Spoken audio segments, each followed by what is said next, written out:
As you wander through the cobbled streets of Constantinople in the early months of 1453, the city seems alive with activity. Merchants hawk their goods in the crowded bazaars. The sounds of hammers and chisels from the artisan workshops echo in the air. The Byzantine Empire, once the crowning jewel of the Roman world, still holds its ground, though the past glories feel distant now. You, a resident of this grand city, know that things are not as they once were. The Byzantine Empire, which had long ruled the eastern Mediterranean, has been in steady decline for centuries. By the mid-15th century, it is a shadow of its former self. The empire has been whittled down to little more than the city of Constantinople and a few surrounding territories. The rest of its lands have been lost to advancing armies, first to the Arabs, then to the Seljuk Turks, and finally to the Ottomans. The Ottomans, led by Sultan Mehmed II, have grown in power over the decades. The Ottomans' steady expansion has pushed them closer and closer to Constantinople. And now, the city finds itself surrounded by an ever-growing Turkish empire. The Sultan is determined to take the city, the last remnant of the once mighty Byzantine Empire, and to secure it as the heart of his empire. But what you may not realize, as you go about your daily life in Constantinople, is that the fall of this city is not something that will happen in a single, violent moment. It will not be a sudden clash of swords and spears. Rather, it will be a long, drawn-out process, a siege that will drag on for months, stretching the endurance of both the defenders and the attackers. The year is 1453, and the Byzantine Emperor, Constantine XI Palaiologos, is fighting a losing battle. His empire has suffered from internal strife and a lack of resources. Once a rich and powerful state, the Byzantine Empire is now desperately trying to hold on to its dwindling territories. Its army weakened by years of neglect and overstretched borders, the emperor's forces are outnumbered, undersupplied, and vastly outmatched by the Turkish forces that now circle the city like vultures.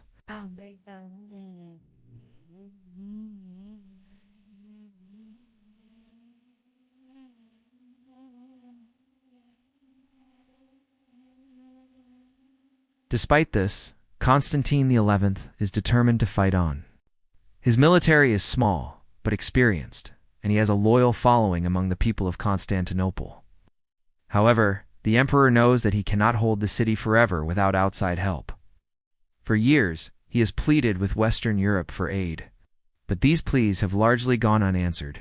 The Byzantine Empire's desperate call for help has fallen on deaf ears, and the Western powers, distracted by their own internal conflicts, have little interest in the fate of a distant city that, for them, represents the ancient world, now fading into obscurity. As you walk the streets, you may notice the occasional group of foreign mercenaries gathering near the walls. These men, warriors from Genoa, Venice, and even from the distant lands of France and Spain, have come to the aid of the emperor. They are paid handsomely to fight, but they too know that the odds are against them. They are here for gold, not glory. And they are all too aware that they may soon be caught in the same trap as the defenders of the city. The Ottoman siege of Constantinople begins in April 1453. But the build-up to this event stretches back far longer. The walls of the city, once considered invulnerable, are starting to show signs of wear. The city's defenses, while still impressive, have not been maintained at the level required to withstand a full-scale siege. The walls are old, the city is crowded, and food supplies are already running low. The inhabitants know that the city's survival will depend on how well they can hold out against the impending Ottoman assault. As you stand on the walls of Constantinople, looking out over the horizon, see the vast Ottoman army stretching for miles. There are tens of thousands of soldiers, far more than the city can muster. Behind the Turkish lines, massive siege engines are being prepared. Cannons, never before seen in this part of the world, will soon begin to fire upon the city's ancient fortifications.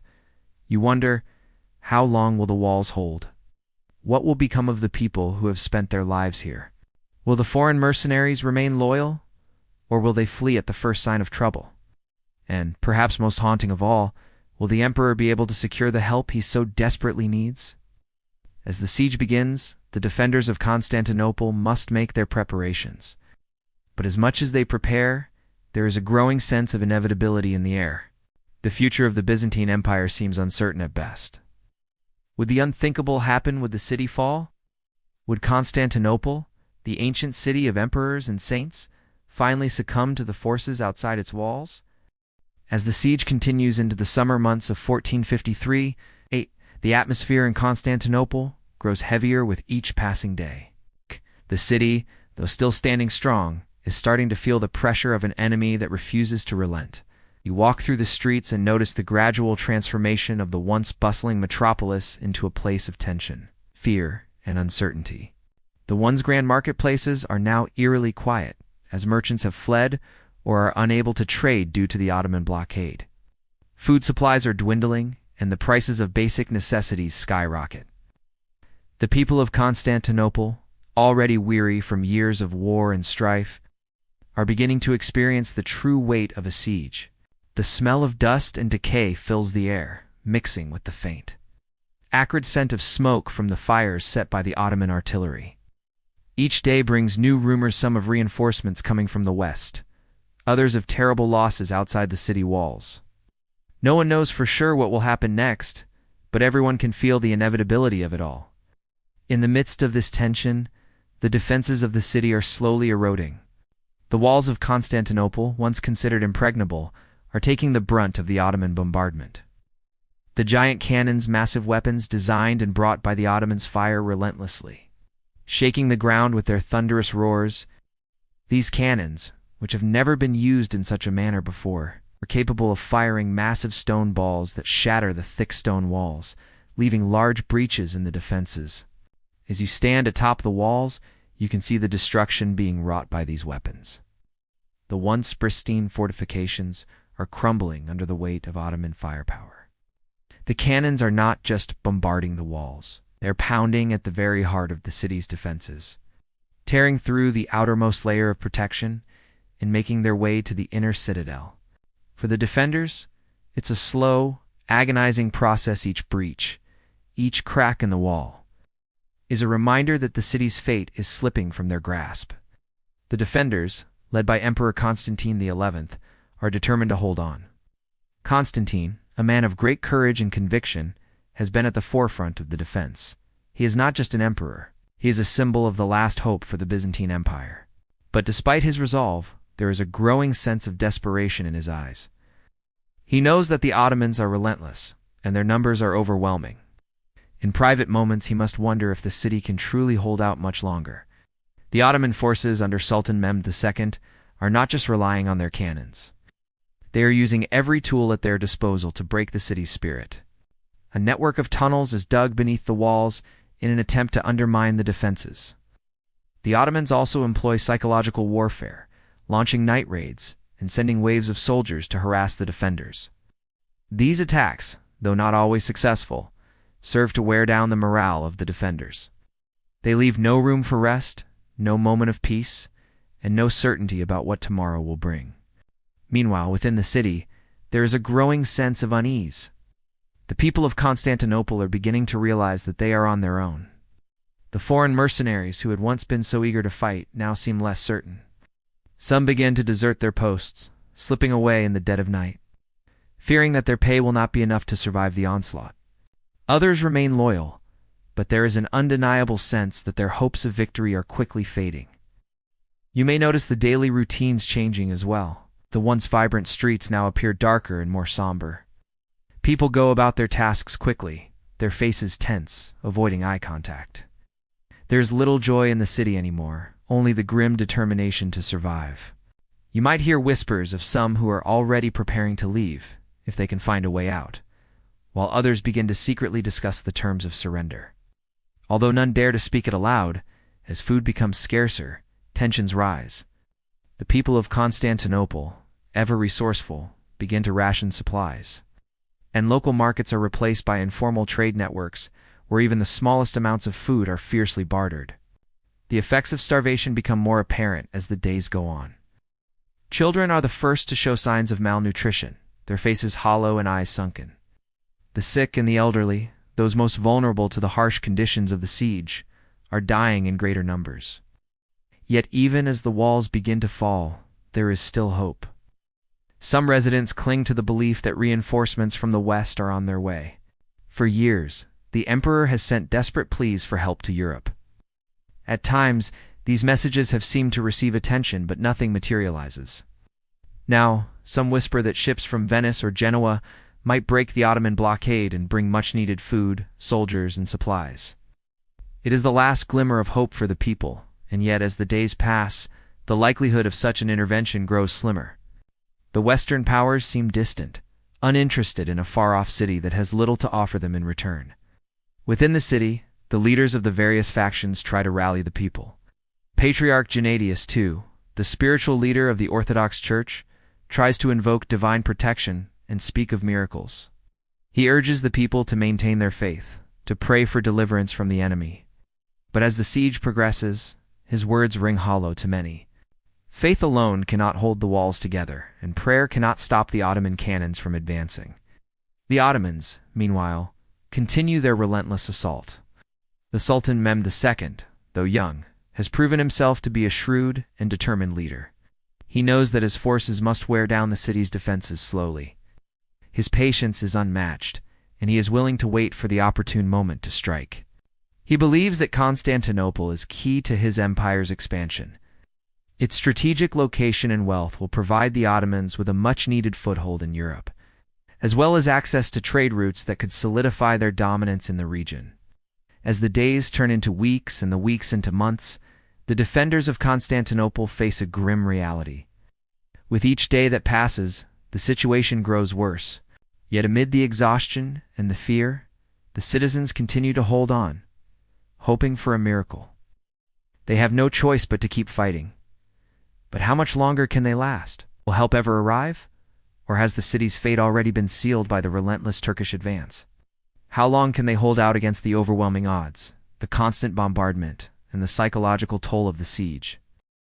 As the spring of 1453 reaches its final days, the once proud walls of Constantinople are now mere shadows of their former selves. The siege has dragged on for over 2 months, and the relentless bombardment has finally breached the city's defenses. The people of Constantinople, already exhausted by the harsh conditions, now face the most terrifying prospect: the fall of the city. On the morning of May 29th, the silence is broken by the thunderous roar of Ottoman cannons. They fire once again, but this time it is different. The walls of Constantinople, already battered and weakened by the incessant artillery, finally give way. A breach, large enough for the Ottoman forces to pour through, opens in the city's defenses. The noise of the cannon fire, which had been a daily occurrence for weeks, suddenly intensifies. This is the final blow. The walls, which had held for over 1,000 years, are no longer enough to protect the city. Inside the walls, chaos erupts. For the defenders, there is no longer any illusion of victory. The realization that the city is about to fall spreads quickly among the people. Some attempt to flee, but escape is impossible. The gates are shut tight, and the city is completely surrounded by the Ottoman army.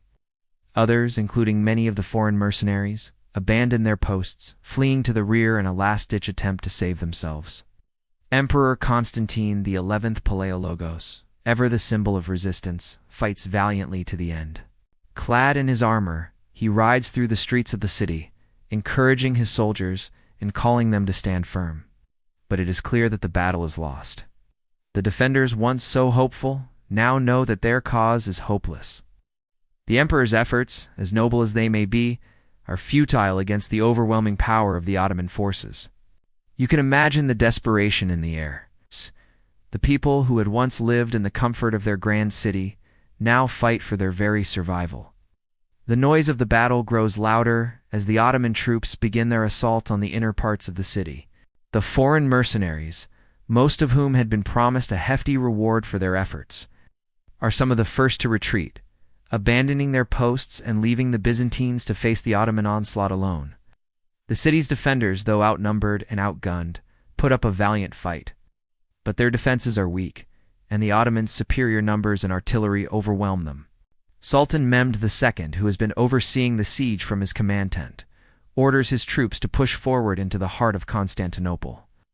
The streets, once filled with the hustle and bustle of life, now echo with the cries of battle.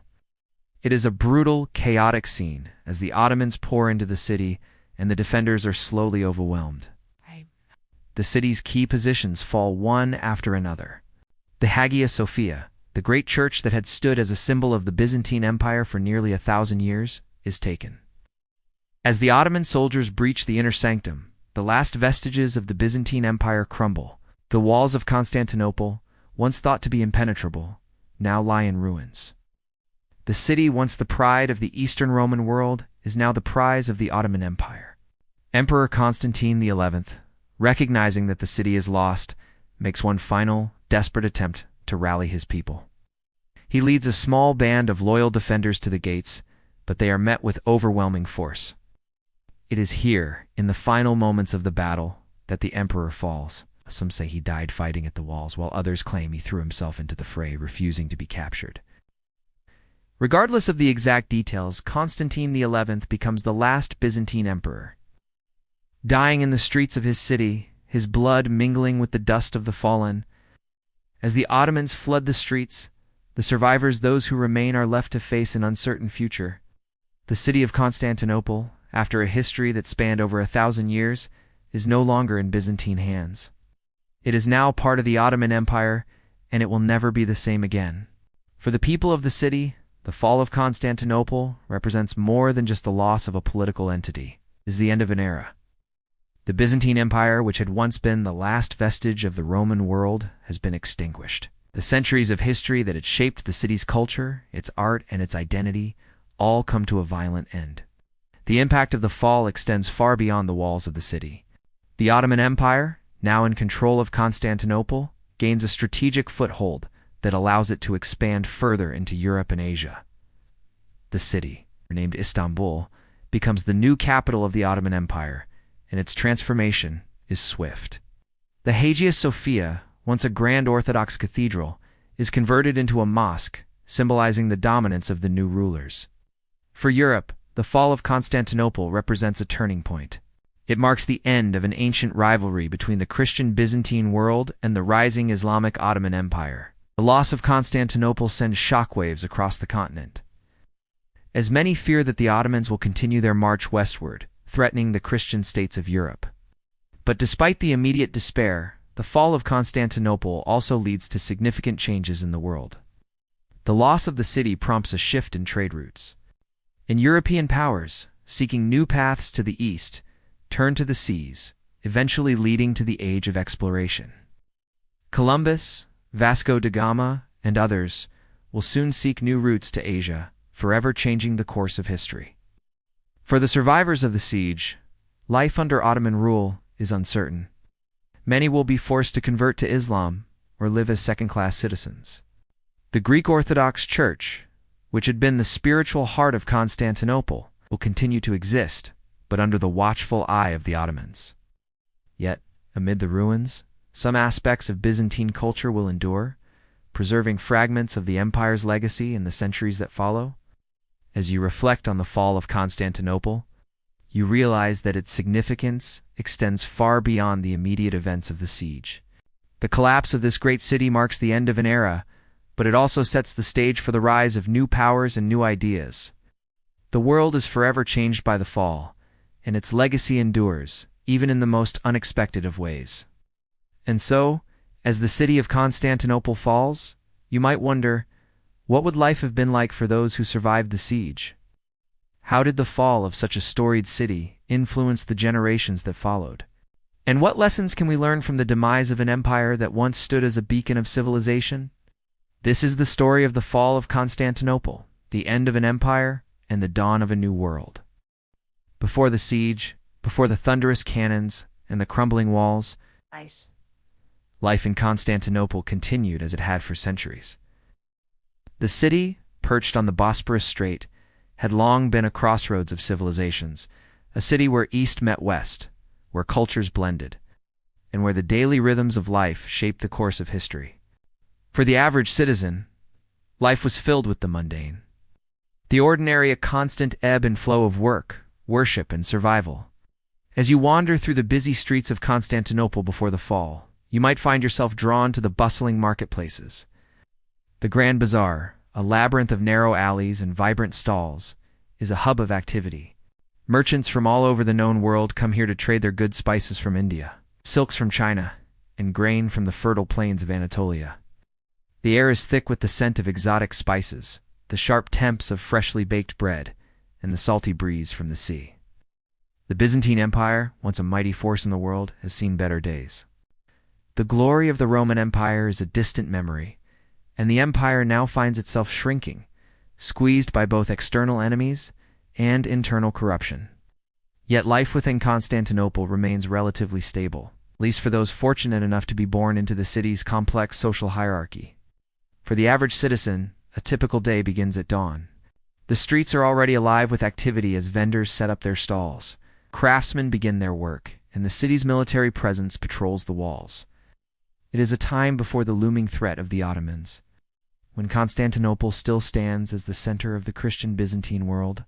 You, like many of the city's residents, may find yourself engaged in one of the countless trades that support this urban hub. Perhaps you are a craftsman, working with gold and silver to create intricate jewelry. Or maybe you are a baker, kneading dough for the loaves of bread that will feed the city's growing population. Though the empire is in decline, life in Constantinople remains rich with tradition. The church, the center of Byzantine life, holds great influence. The Eastern Orthodox Church is the spiritual heart of the empire, and the Hagia Sophia, with its towering dome and gleaming mosaics, serves as a reminder of the empire's ancient grandeur. You might attend Mass at one of the city's many churches, where the air is thick with incense, the chants of priests echoing through the stone halls. Religion is a constant in your daily life, providing both a sense of community and an assurance of divine protection in a world that often feels uncertain. The aristocracy, though dwindling, still holds sway in the city. Noble families whose ancestors once ruled vast swaths of the empire continue to reside in grand villas along the Bosporus. Their wealth is evident in the elaborate feasts and the luxurious silks and jewelry that adorn their families. You might catch a glimpse of them as they pass by in ornate chariots, or perhaps overhear their conversations in the high-end taverns, where they discuss the decline of the empire and the increasing influence of foreign powers. However, for most people, life is far less glamorous. The common folk, those who work the fields or serve the wealthy in the city's many inns and shops, live lives that are much more difficult. In the morning, they rise early to begin their labor, whether it is tending to the city's farmlands, managing the docks where ships unload their cargo, or working as servants in the households of the rich. As the sun rises higher, the city becomes a cacophony of noise, the call of street vendors, the clanging of blacksmiths at their forges, and the cries of children playing in the narrow alleyways. There is always something to do, always a way to contribute to the ongoing life of the city, but it is often exhausting work. The streets are a mix of social classes: noblemen on horseback, traders haggling with one another, and laborers toiling in the heat. The city's architecture is a reflection of its past grandeur. The ancient palaces of the emperors still stand tall, though their maintenance has become more sporadic in recent years. You might walk past the hippodrome, where chariot races were once a great spectacle of the Byzantine world, but now it is mostly used for minor festivals and gatherings. The buildings, though still impressive, are beginning to show signs of wear. As you continue your walk through the city, you might pass the Great Walls of Constantinople, a feat of engineering that once made the city one of the most defensible in the world. The city's inhabitants, aware of the dangers that lurk beyond, take comfort in the strength of their fortifications.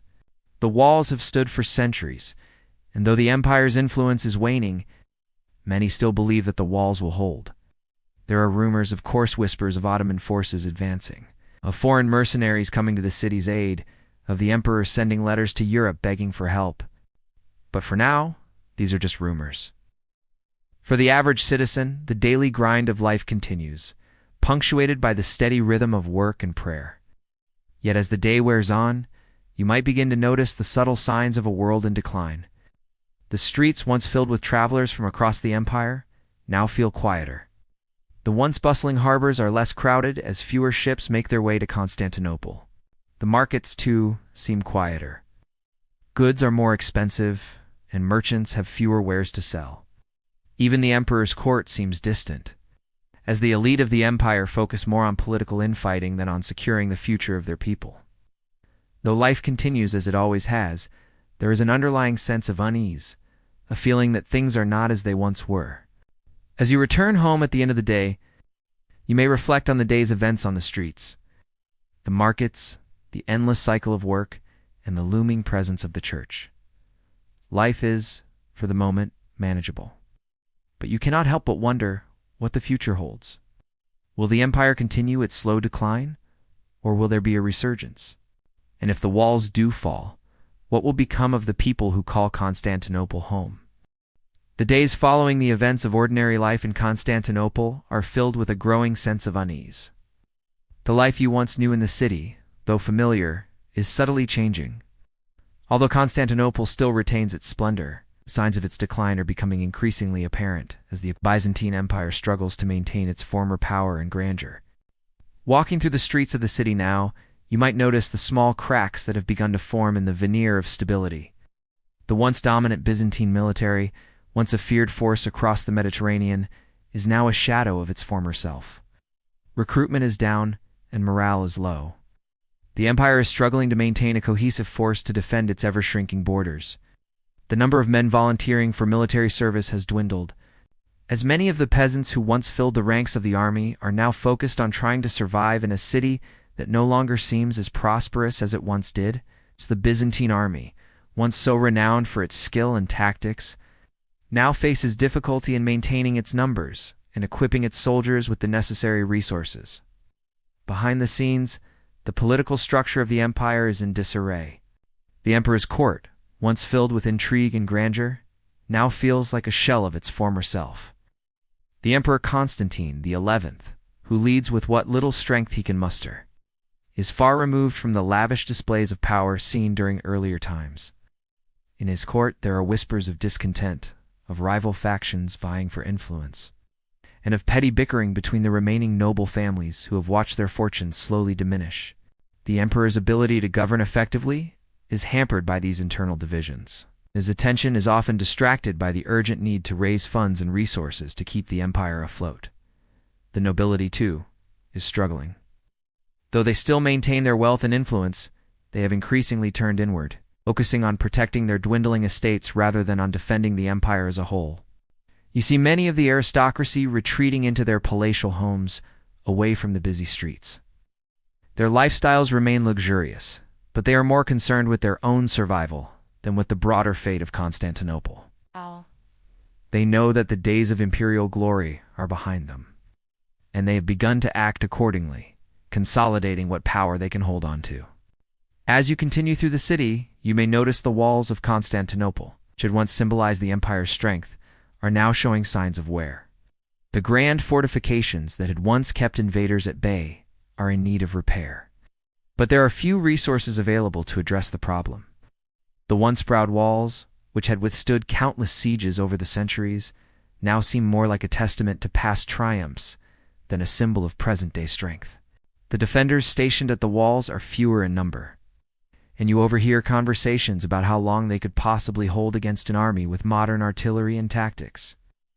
As the city's political and military power wanes, the people of Constantinople are faced with growing economic instability. Food, once plentiful, is becoming scarcer, and prices are rising. You might pass through the streets and find that the once bustling markets now seem a bit more sparse, the stalls less full. The peasants who provide much of the food for the city have begun to retreat to the countryside, where they can at least tend their own farms in peace, away from the turmoil of urban life.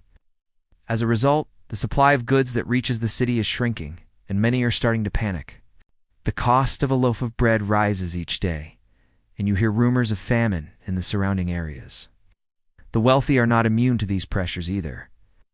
The elites, once able to live comfortably in their opulent homes and lavishly furnish their households, are now finding their gold and silver reserves quickly depleting. Many of them, once influential figures in the Byzantine political scene, have been forced to retreat to private estates or live off the dwindling inheritance of their ancestors. The wealth gap has grown, with the rich growing more isolated, while the poor struggle to survive. The middle class, the merchants, artisans, and traders, are hit hardest. As their businesses falter and their goods become less in demand, you may feel the difference yourself. Perhaps you were once a shopkeeper or a craftsman who lived comfortably by selling your wares. But now, fewer people come to your shop. Fewer people have money to spend, and the goods you sell, once coveted, are now seen as luxuries. In the face of these economic hardships, there is a palpable sense of uncertainty. You hear people talking about the possibility of an uprising or of a new ruler who might emerge to try to save the city. But most of all, you sense that people are quietly coming to terms with the idea that the Byzantine Empire, as they have known it, may soon be gone. At the same time, the empire's external threats grow more pressing. While the Ottomans have not yet fully encircled Constantinople, their presence on the periphery of the empire is growing stronger by the day. The city's small garrison is not enough to defend against the Ottoman advance, and there are increasing reports of Ottoman raids on surrounding territories. The Sultan Mehmed II, a young and ambitious ruler, has set his sights on the ultimate prize, the capture of Constantinople itself. In response to these growing threats, Emperor Constantine XI has sent numerous requests for help to the West, but the response has been minimal. The Western European powers, distracted by their own conflicts, have shown little interest in coming to the aid of a dying empire. The Pope, who once called for Christian unity, has offered only token support. The merchants of Venice and Genoa, who once relied on Byzantine trade, have turned their attention to more profitable ventures, leaving the city to fend for itself. For you, the average citizen of Constantinople, this growing isolation is evident in the sense of abandonment that hangs over the city. You may overhear whispers of rumors that help is on the way, foreign ships, mercenaries from distant lands, but deep down, you know that these are just hopes, not certainties. The city's future seems increasingly uncertain, and each day brings new evidence that the empire you once knew is fading into the past. Life is no longer the vibrant, prosperous existence it once was. You see the effects of this decline everywhere: empty stalls in the marketplace, abandoned homes, the fading grandeur of the imperial palace. The city may still stand, but you know that its days are numbered. You wonder, as do many, what will become of you and your family if the worst happens. Will Constantinople fall? Will the city you have called home for so long become just another chapter in history's forgotten past? As the days drag on, these questions only grow more pressing. Will the emperor's desperate pleas for help ever be answered? Or will Constantinople, like so many empires before it, simply slip into history, leaving only ruins behind? By the time May 1453 arrives, the people of Constantinople are no longer uncertain. They are resigned. The months of fear, famine, and frustration have taken their toll. The air feels thick with tension, and every corner of the city whispers of its imminent downfall. Once hopeful cries for help from the West have turned into a deafening silence.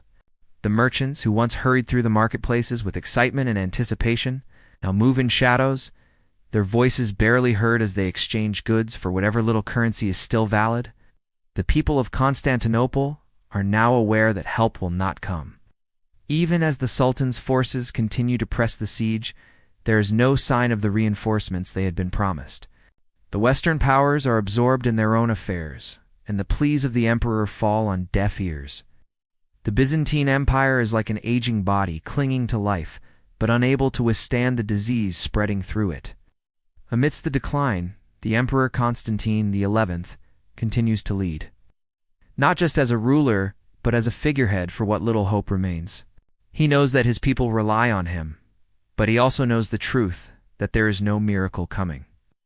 The Ottomans are well organized, their ranks are filled with disciplined soldiers, and their artillery is relentless. The walls of Constantinople, once deemed indestructible, now stand as symbols of ancient pride, crumbled, damaged, and soon to be breached. As the siege grows tighter, you feel the growing dread of what is to come. The streets that once flourished with the sounds of laughter and conversation now feel hollow. The once vibrant rituals of city life, such as the lively market fairs or the celebratory feasts for the emperor's birthday, are now a thing of the past. Instead, the sound of clanging swords, the cries of civilians seeking refuge, and the occasional whisper of betrayal fill the air. The people's daily routine, whether it be trading at the market, working in the workshops, or tending to the household, has shifted to an ever-present state of anxiety. The sound of the cannon fire in the distance becomes a constant backdrop. The occasional whiff of smoke reminds you that the fires from the previous day's attacks have yet to die down. As the siege continues, you, like many others, begin to hear whispers about the fate of the city once the Ottomans breach the gates.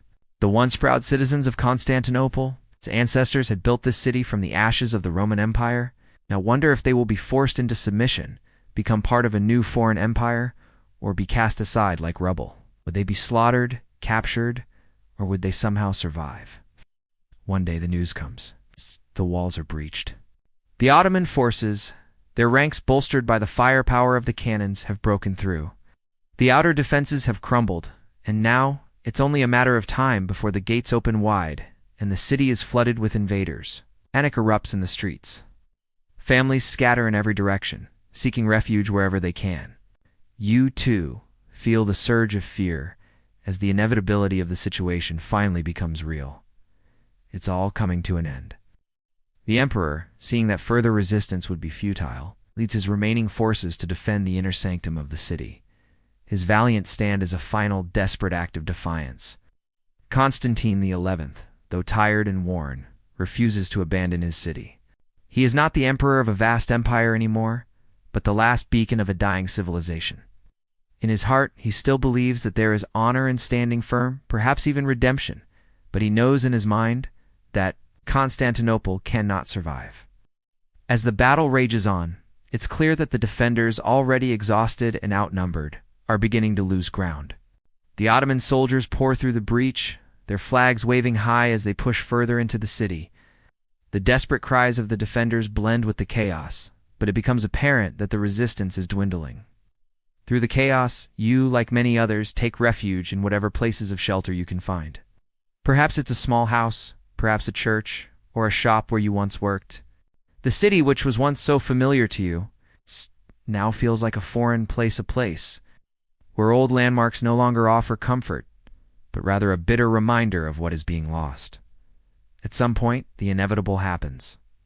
Constantinople falls, the gates are open wide, and the Ottoman soldiers flood the streets. The once great city is now the prize of a new empire. The Hagia Sophia, the great symbol of Byzantine strength and religious significance, is taken by the Ottomans. Sultan Mehmed II, victorious, orders it to be converted into a mosque, a final blow to the city's Christian identity. For those who have survived, the future is uncertain. The civilians of Constantinople now face the grim reality of being subjects of the Ottoman Empire. For some, this means conversion to Islam, while for others, it means living as second-class citizens, known as dhimmis. Many will be forced into slavery, others killed, but a small portion of the population remains just enough to keep the city alive under Ottoman rule. Life in the city begins to change rapidly. The once Christian heart of the empire is slowly transformed. The city's architectural landscape shifts as the Ottomans impose their style and religion on the ancient structures. But despite this, traces of Byzantine culture remain. The libraries, the artwork, the ancient scrolls, they are not all lost. Over the years, many of these pieces will survive, contributing to the future of the Ottoman Empire and eventually even Europe's Renaissance. And so, as the last traces of the Byzantine Empire disappear, you are left with a question. What is lost when a civilization falls? In the case of Constantinople, it wasn't just the grandeur of a mighty empire, it was the history, it's the culture, and the very spirit of the people who once called it home. The city that once stood as a beacon of Eastern Christianity is now an Ottoman stronghold, and the world will never be quite the same again. As you stand among the ruins of what was once the proud heart of the Byzantine world, you wonder, what would life be like in the aftermath of this fall? What happened to the souls who survived? How did the echo of this great empire resonate in the centuries to follow? In the early 15th century, the Ottoman Empire was still in its infancy, a relatively small yet ambitious state emerging from the remnants of the Seljuk Turks in Anatolia, while the Byzantine Empire, which had once ruled vast swaths of territory, was slowly crumbling. The Ottomans were gaining ground, setting the stage for a dramatic shift in the balance of power. As you walk through the streets of Constantinople in the years leading up to the city's fall, you might not fully realize that the forces of change are already at play, slowly transforming the world around you. The rise of the Ottoman Empire is not something that happens overnight. It is the culmination of centuries of political maneuvering, military strategy, and the gradual consolidation of power. The Ottomans, led by a series of capable rulers, had managed to carve out a powerful state in Anatolia.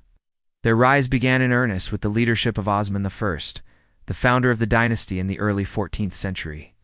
Osman's successors continued to expand their territories, pushing out the remnants of the Byzantine Empire and securing lands from the declining Seljuk Turks. But it wasn't just military conquest that drove the Ottomans' growth.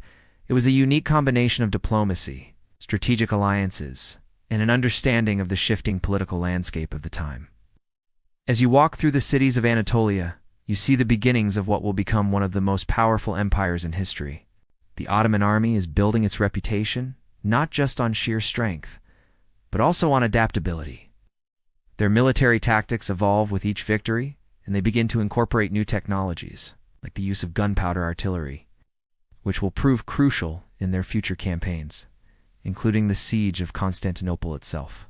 By the time Sultan Mehmed II, also known as Mehmed the Conqueror, ascends to the throne in 1444, the Ottoman Empire is a formidable force. Mehmed, a brilliant and ambitious ruler, has inherited a strong foundation, but he is determined to take his empire to the next level. The Ottoman state has grown from a small principality into a regional power, and now, under Mehmed's leadership, it begins its most ambitious and transformative period. It is during Mehmed's reign that the Ottomans begin to truly challenge the Byzantine Empire's hold on Constantinople. But to understand why this is possible, you must first take a step back and look at the internal and external factors that have shaped the rise of the Ottomans. The Byzantine Empire, though still holding on to its capital city, is severely weakened by internal conflicts, economic decline, and external pressures. The once mighty empire can no longer rely on its military might to defend its borders, and its political leadership is fragmented. Constantinople, though a symbolic heart of Christianity, is increasingly isolated from the rest of Europe. In contrast, the Ottomans benefit from several factors that allow them to flourish. One of the most important of these is their strategic location. The Ottoman Empire controls key trade routes both over land and sea. This gives them access to wealth, resources, and new technologies, all of which are essential for a growing empire. The Ottomans also benefit from their ability to attract diverse peoples into their fold. Using a combination of tolerance and shrewd diplomacy, the empire becomes a melting pot of cultures, with Turks, Greeks, Armenians, Arabs, and others living side by side. This diversity, while sometimes creating tensions, also strengthens the empire by providing a wealth of knowledge, trade, and military prowess. Another important factor in the rise of the Ottomans is their military structure. The Janissaries, an elite force of soldiers, form the backbone of the Ottoman military. They are recruited from Christian communities through the Devshirme system, in which young boys are taken from their families, converted to Islam, and trained as soldiers. The Janissaries become a symbol of the Ottomans' military power, and their discipline and loyalty are unmatched. This military prowess, combined with innovative siege tactics, enables the Ottomans to conquer territories that would have been impossible for other empires to take. Mehmed II's vision for the Ottoman Empire is one of expansion. He is determined to expand his territory, not only to secure the Ottomans' place in the world, but also to fulfill the destiny he believes is his conquering Constantinople and becoming the rightful ruler of both the Eastern and Western worlds. He believes that the conquest of Constantinople will not only solidify his power, but also mark the end of the Byzantine Empire and the beginning of a new era for the Ottomans. As you walk through the streets of Constantinople in 1453, you might not see the gathering storm that is about to engulf the city. The walls of the city still stand tall. The grand structures of the Byzantine Empire, like the Hagia Sophia and the imperial palaces, are still impressive. But the political instability, the lack of reinforcements from the West, the failure of the Byzantine Empire's military to adapt to the modern realities of warfare, all contribute to the city's vulnerability. The Ottomans, under Mehmed's leadership, have prepared for this moment for years. They have studied the city's defenses, brought in massive siege cannons, prepared their soldiers for the task of taking what many considered to be an impenetrable city. At this point, you can almost feel the tension building in the air. The once mighty Byzantine Empire, with its rich history and grand traditions, is on the brink of collapse. The Ottomans are poised to claim their prize, and the fate of Constantinople and the world rests in the balance. As you stand in the shadow of the Byzantine walls, you may find yourself wondering, how did the Ottomans manage to rise so quickly? What set them apart from other empires in history? What made their leaders, like Mehmed II, so determined to conquer what seemed to be an impossible task? These are the questions that will soon be answered as the siege of Constantinople begins. The rise of the Ottoman Empire is not just a military conquest, it is a testament to the changing nature of power, strategy, and diplomacy in the 15th century. The world is shifting, and the Ottoman Empire will play a central role in that transformation. As the siege of Constantinople draws nearer, the world holds its breath. The Ottoman forces, led by Sultan Mehmed II, are preparing for a monumental task. The city of Constantinople, with its towering walls and rich history, is no easy prize. For centuries it has withstood countless sieges, and many believe that its fortifications, particularly the massive Theodosian walls, are impervious to any attack. Yet Mehmed is determined. He sees the fall of Constantinople not only as a personal mission, but also as a strategic necessity for his empire. To secure the Bosporus Strait, dominate the eastern Mediterranean, and unite both the Christian and Muslim worlds under Ottoman rule, the city must fall. As you walk through the streets of Constantinople during the final days before the siege, you might notice the mounting tension. The city's inhabitants, though aware of the growing threat, still hold on to hope. They have heard the rumors of Ottoman forces amassing on the outskirts of the city. But they have also heard the promises of reinforcements from the West. The Western powers, particularly the Venetians and Genoese, have pledged to send aid. But with each passing day, the feeling of abandonment grows stronger. There is no army marching from Italy, no fleets coming to break the Ottoman blockade.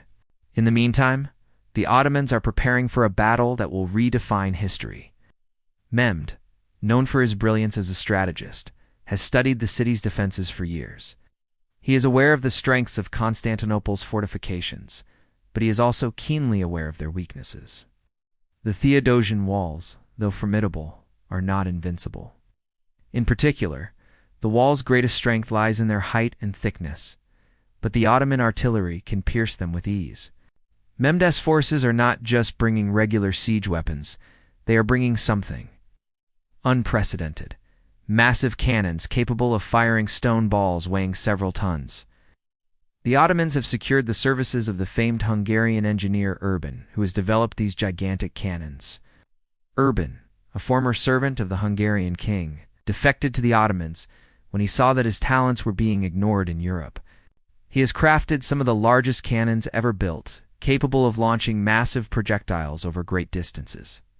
These cannons are not only a symbol of Ottoman military innovation, but also the key to breaking Constantinople's defenses. As you watch the Ottomans transport these enormous weapons to the city's walls, you are struck by the sheer scale of the effort. The cannons are so large that they require dozens of men to operate and enormous amounts of gunpowder to fire. The sound of these cannons will soon become an inescapable part of life within the city, as they pound the walls day and night. The Ottoman army, while outnumbering the defenders, is not just relying on artillery alone. Sultan Mehmed has also gathered a vast force of soldiers, infantry, cavalry, and engineers, along with a large navy to blockade the city by sea. The Ottomans have established their siege lines around Constantinople, cutting off all avenues of escape. They have also constructed massive siege towers, which, when positioned correctly, will allow them to breach the walls and bring their soldiers directly into the city. But the Ottoman strategy goes beyond mere military might. Mehmed is also using diplomacy and psychological warfare to weaken the resolve of the defenders. He has attempted to bribe and intimidate the leaders of the Western powers, hoping to sow discord among them and prevent any help from arriving. Additionally, Mehmed has worked to destabilize the Byzantine leadership. Emperor Constantine XI, though determined, is facing growing pressure from within his own court. His calls for help from Europe have largely gone unanswered. Many of his nobles are disillusioned, wondering if resistance is futile. The city's internal divisions are being exploited, and there is a creeping sense that even some of the defenders may turn on the emperor in the face of overwhelming odds. In the weeks leading up to the siege, there is a mixture of fear and uncertainty in Constantinople. As the Ottoman forces gather on the horizon, the defenders are preparing their own defenses. Emperor Constantine XI, knowing that he cannot defend the city indefinitely without help, calls upon foreign mercenaries and soldiers of fortune to join the fight.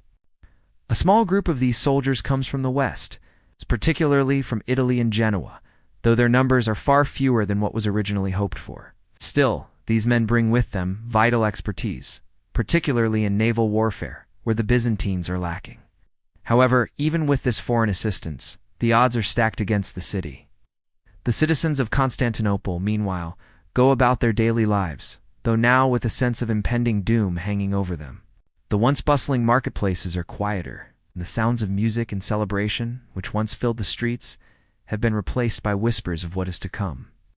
You may walk through the narrow alleys of the city and hear hushed conversations among the citizens. Many are already preparing for the worst, storing food and supplies.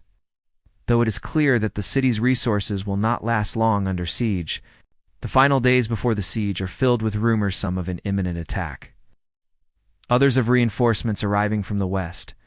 The hope that aid will come lingers in the air, but it grows weaker with each passing day.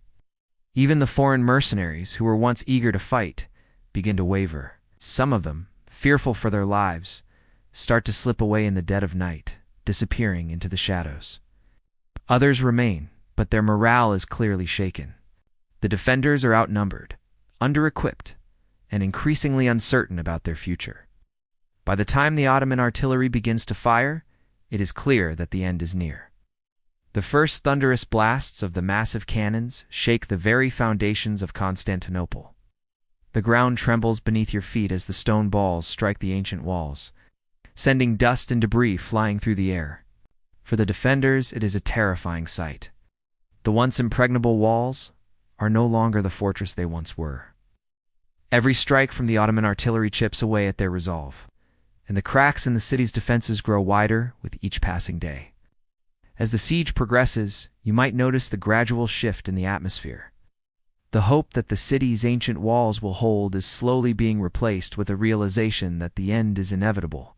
The defenders continue to resist, but it becomes increasingly clear that the Ottomans' superior firepower, their overwhelming numbers, and their relentless determination will soon bring the Byzantine Empire to its knees.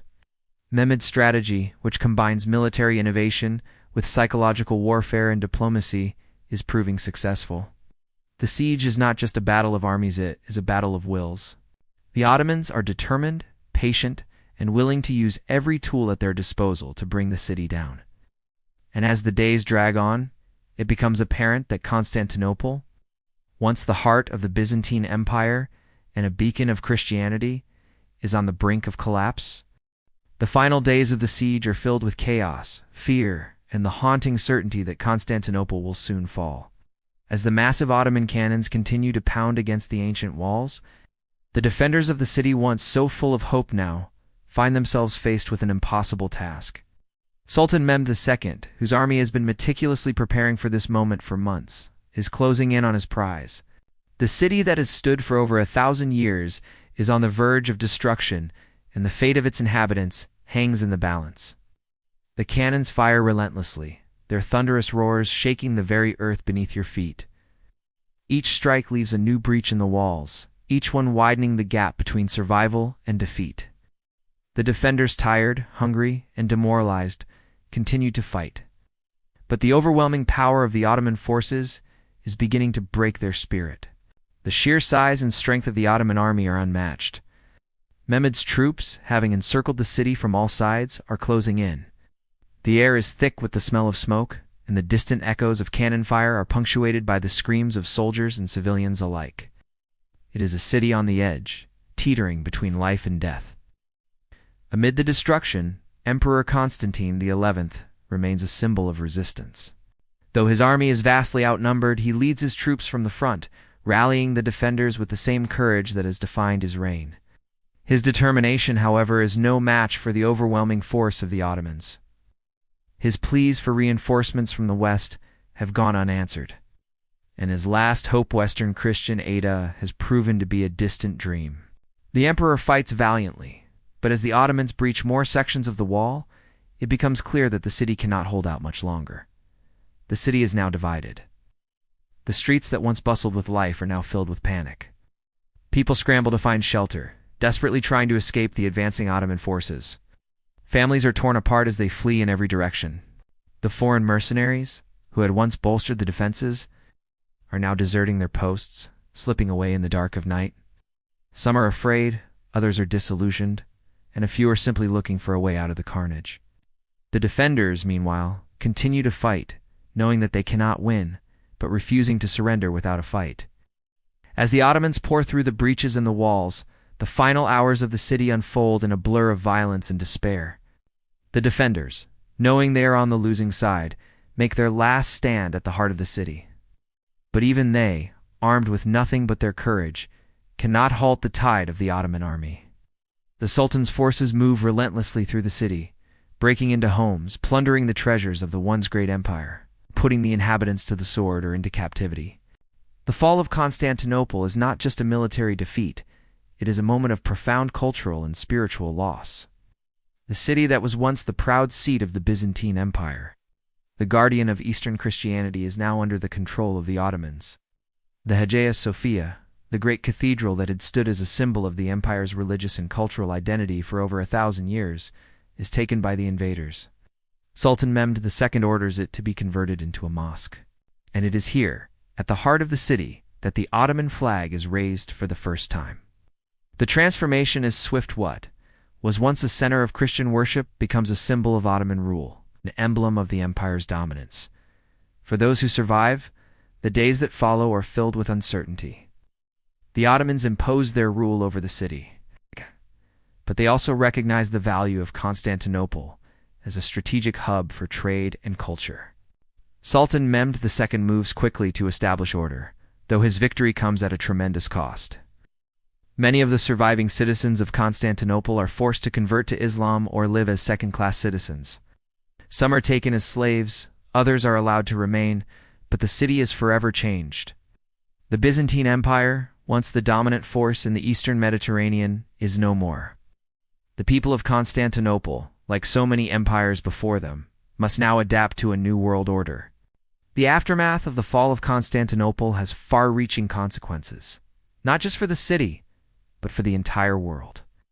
The Ottomans now control the key crossroads between Europe and Asia, and the Bosporus Strait is firmly in their hands. This opens up new trade routes. The Ottomans will soon become a powerful force in both Europe and the Middle East. The fall of Constantinople marks the end of an era, end of the Byzantine Empire, and the beginning of the rise of the Ottoman Empire as one of the most powerful forces in the world. For Europe, the fall of Constantinople is a wake-up call. The loss of the city sends shockwaves throughout Christendom, and many European nations begin to fear the spread of Ottoman power. This fear will lead to a series of defensive alliances and military campaigns in the years to come. In the wake of Constantinople's fall, the age of exploration begins in earnest. European powers, eager to find new trade routes to Asia, begin their voyages across the seas.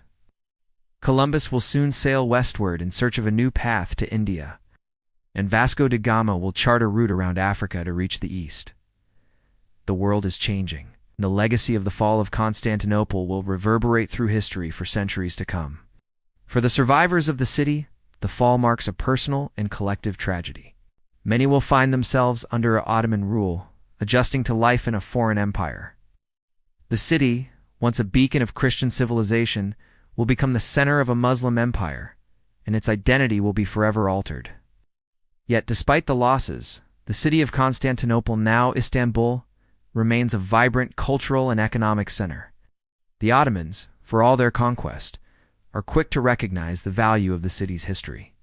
The ancient churches, schools, and libraries of Constantinople are preserved, and over time, many of the cultural achievements of the Byzantine Empire will be absorbed into the fabric of the Ottoman world.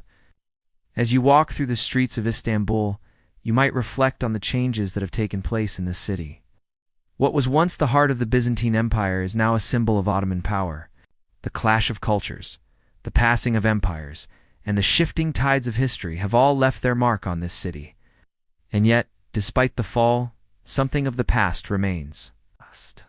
The echoes of Byzantium still linger in the architecture, the art, and even the people of the city. Though the Byzantine Empire has crumbled, its legacy endures in ways both seen and unseen. The fall of Constantinople is more than just the end of an empire, it is a pivotal moment in the history of the world. It is the end of the ancient world and the beginning of the modern era. The Ottoman Empire will go on to shape the course of history for centuries to come. But the fall of Constantinople serves as a reminder of the fragility of empires, the passage of time, and the way that history is shaped by the decisions of individuals and the forces of change that lie beyond their control. The Byzantine military, once the backbone of an empire that stretched across 3 continents, now stands as a shadow of its former self. When the empire was in its prime, its army was among the most advanced in the world, well-trained, highly disciplined, and equipped with some of the best military technology of the time.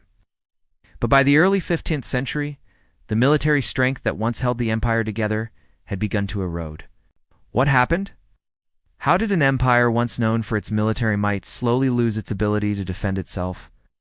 As you walk the streets of Constantinople, the answer may not be immediately obvious. The city's magnificent walls, still standing strong, speak to a time when the Byzantine Empire was capable of defending itself against any enemy. But beneath the surface, cracks have begun to form. The Byzantine military has long been overstretched, its resources spread thin across an ever-dwindling empire.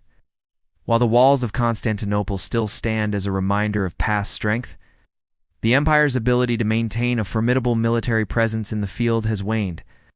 The Byzantine Empire at its height had a vast and powerful army that could fight on multiple fronts. Whether against the Persians in the east or the Germanic tribes in the west, the soldiers who served in the Byzantine military were among the most skilled in the world, trained in tactics, siege warfare, and the use of advanced weaponry. But the Byzantine Empire's military success was never guaranteed. It relied heavily on diplomacy, alliances, and a series of fortifications, which allowed them to maintain control of vast and often difficult-to-defend territories. By the 14th and 15th centuries, however, the empire's strategic position had begun to falter. The empire's borders had shrunk dramatically over the centuries, as Ottoman forces encroached upon Byzantine lands. The once vibrant provinces of Anatolia, Syria, and Egypt were lost to various invaders, and the empire's military had been stretched thin by years of conflict. Byzantines, like many empires before them, had made the mistake of overextending themselves, trying to defend more territory than they could effectively protect. One of the first signs of weakness came with the loss of key military regions in Anatolia. The once strong Byzantine army, which had once been able to call upon the well-established military colonies of the East, now found its manpower and resources increasingly depleted. As the Ottomans expanded, the Byzantine Empire's ability to field large, effective armies became more limited. The empire relied more heavily on mercenaries to fill the ranks. But this brought its own problems. Mercenaries were expensive, often unreliable, and not as committed to the Byzantine cause as native soldiers. The steady loss of military prowess, combined with political instability at home, led to further weakening. Emperor John VI Constantinople, for instance, was unable to maintain control of the military or even prevent his own nobles from undermining his authority. In the face of declining resources, the Byzantine Empire resorted to increasingly desperate measures. Hiring mercenary armies, many of whom were more interested in their pay than in defending the empire. Some even defected to the Ottoman side, further depleting the empire's strength. Despite this, the Byzantine army maintained some impressive defensive capabilities. The famed Byzantine navy, though shrinking, was still a force to be reckoned with.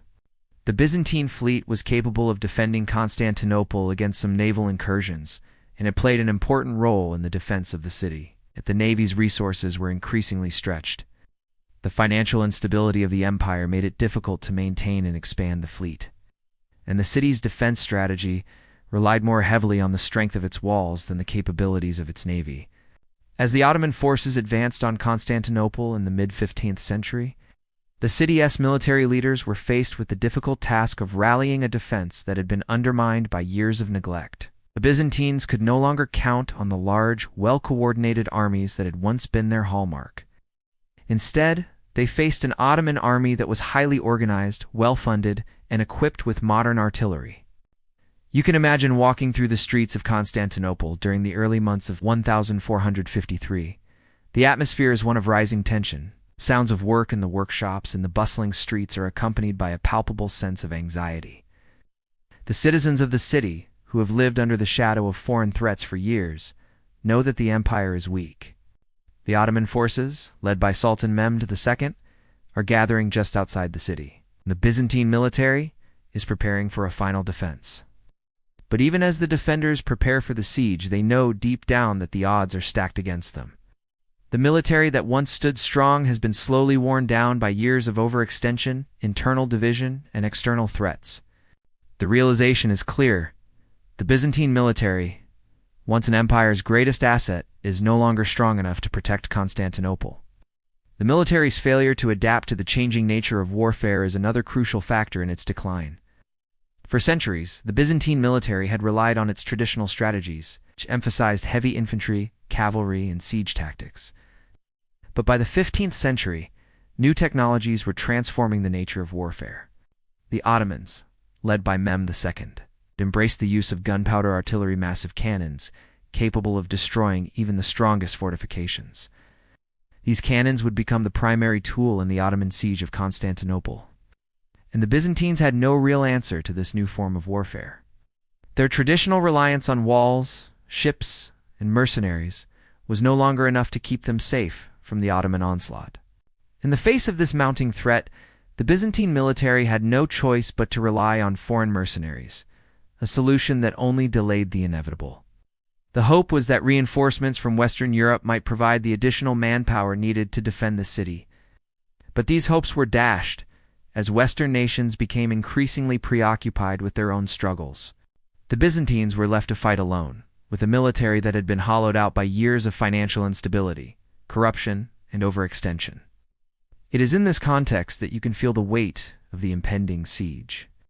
The walls of Constantinople, still mighty in their grandeur, will soon face their greatest test. The once feared Byzantine military, which had held off invaders from the east and west for centuries, is now a mere shell of its former self. As you walk through the streets, you can hear the hushed conversations of the people, many of whom have lived their entire lives under the shadow of the empire's fading glory.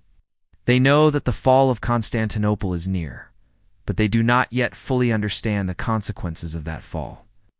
They know that their city will not be able to withstand the Ottoman army, but they are still clinging to the hope that somehow, some miracle will save them. As the days stretch on and the siege of Constantinople draws nearer, the weakened Byzantine military is forced to make its final preparations. The once glorious army that had stood as the guardian of the Eastern Roman world is now a shadow of its former self. Fragmented and outmatched, what was once an empire capable of fielding legions and commanding formidable fortifications now finds itself relying on hastily gathered forces. A handful of foreign mercenaries and the remnants of a military system that has been hollowed out over the years, the defenders of Constantinople are faced with a grim reality. Their once impressive army, built over centuries of triumph and glory, is now incapable of withstanding the modern forces arrayed against them. The Ottoman army, led by Sultan Mehmed II, is larger, more organized, and better equipped. The Ottomans have embraced new technologies, particularly gunpowder, artillery that the Byzantines are ill-prepared to counter. The cannons that Mehmed has brought to the siege are capable of destroying even the most fortified of walls, and the Byzantines, with their limited resources, have no answer to these weapons. Within the city, the defenders try to rally what little strength they can. The Byzantine army, though small, has long been known for its discipline and tactics, and it is this reputation that they hope to rely on in the face of overwhelming odds. Yet the military force defending Constantinople is woefully inadequate. The emperor, Constantine XI, struggles to maintain morale and keep the defenders united. But the reality is that they are outnumbered and outgunned. Constantine's hopes of receiving reinforcements from the west have all but evaporated. Despite desperate pleas sent to the Pope and Western Christian leaders, the help promised by foreign allies has not materialized. The Western powers, divided by their own internal struggles, have shown little interest in coming to the aid of the Byzantines. This abandonment is felt deeply within the city. Those who still believe in the empire's survival are beginning to lose hope. Without substantial support, the Byzantine military cannot hold the line for long. The foreign mercenaries who had been brought in to help defend the city are of mixed quality. While many come from the west, including Genoese and Venetian soldiers, their loyalty is questionable. They are here for gold, not for the ideals of the Byzantine cause. And many begin to question whether the city is worth fighting for. As the Ottoman siege presses on, some of these mercenaries begin to desert their posts, slipping out in the dead of night, fearing the inevitable onslaught. The desperation of the defenders is evident in their decision to rely on their ancient fortifications. The walls of Constantinople, built centuries ago during the reign of Emperor Theodosius II, have withstood the tests of time and invaders. From the Persians to the Arabs, the massive, multi-layered fortifications of the Theodosian walls are the city's last line of defense. These walls are an engineering marvel, standing high above the ground with a moat and a massive inner defense. The Byzantines hope that the walls can still hold, but the reality is that even these imposing defenses are no match for the Ottoman cannons. Mehmed's forces, meanwhile, work tirelessly to bring down the walls. The great Ottoman cannons fire relentlessly at the Theodosian walls, sending stone projectiles crashing into the ancient masonry. The sound of the cannons is deafening, shaking the very ground beneath your feet. You, as a citizen of Constantinople, can feel the tremors in your bones. As each shot from the Ottomans, artillery sends another crack through the once impenetrable walls. The defenders, though brave, know the time is running out. Inside the city, the mood grows darker with each passing day. The streets that once bustled with life are now filled with an air of dread. The markets, once vibrant with the sounds of trade and laughter, are eerily quiet. People huddle together in homes and churches, whispering of the inevitability of defeat. Food supplies are running low, and the people are growing weaker by the day. Rumors swirl about possible surrenders, betrayals, and the fate of the survivors once the Ottomans breach the walls. Emperor Constantine XI, though a man of great courage and determination, is beginning to feel the weight of his responsibility. He knows that the fall of Constantinople is not just a personal failure, but a tragedy for the entire Christian world. The Byzantine Empire, with its centuries of history, art, culture, and influence, is about to come to an end. In private moments, Constantine reflects on the Byzantine legacy and the loss of his once great empire. He wonders if he, too, is doomed to join the long list of defeated emperors whose names have been lost to history. The Ottomans, meanwhile, are relentless in their assault. Mehmed, ever patient and calculating, knows that he must wear down the defenders before launching a final assault. His forces use every tactic at their disposal to break the spirit of the Byzantines. The Ottomans continue to bombard the walls, launching waves of soldiers to harass the defenders and sapping their strength. At night, Mehmed's forces conduct small raids, setting fires and creating panic among the citizens. These night attacks, though small in scale, serve to wear down the morale of the defenders, who can no longer sleep peacefully or relax even for a moment. Despite all this, the Byzantine defenders continue to resist. The walls, though battered, still stand. The defenders, including the remaining soldiers, the foreign mercenaries, and the citizens who have taken up arms, continue to fight with whatever strength they have left. Some of the bravest men fight on the front lines, knowing that their chances of survival are slim. They are fighting not just for the survival of their city, but for the legacy of an empire that once spanned the known world. Yet as the days pass, it becomes clear that the end is near. The walls, which had held for centuries, are finally giving way under the weight of Ottoman artillery. The cannons fire once more, and with each thunderous blast, a piece of the past crumbles away. The inevitable has arrived. The fall of Constantinople is no longer a matter of if, but when. As the siege of Constantinople reaches its climax, the final moments of the Byzantine Empire are unfolding. Ice's mighty army that once held sway over the eastern Mediterranean is now crumbling before the overwhelming force of the Ottoman Empire. The Theodosian walls, which had withstood centuries of assaults, are now shattered. The cannons of Sultan Mehmed II, massive and relentless, have made short work of the outer defenses. The very heart of the Byzantine Empire, the city of Constantinople, is on the brink of collapse. For the defenders, it is no longer a question of how to win. There is no victory to be had. Instead, the struggle becomes one of survival, as they prepare for the inevitable invasion. The Byzantine military, weakened by years of neglect, financial troubles, and the loss of key territories, has fought valiantly, but cannot stop the tide of Ottoman conquest.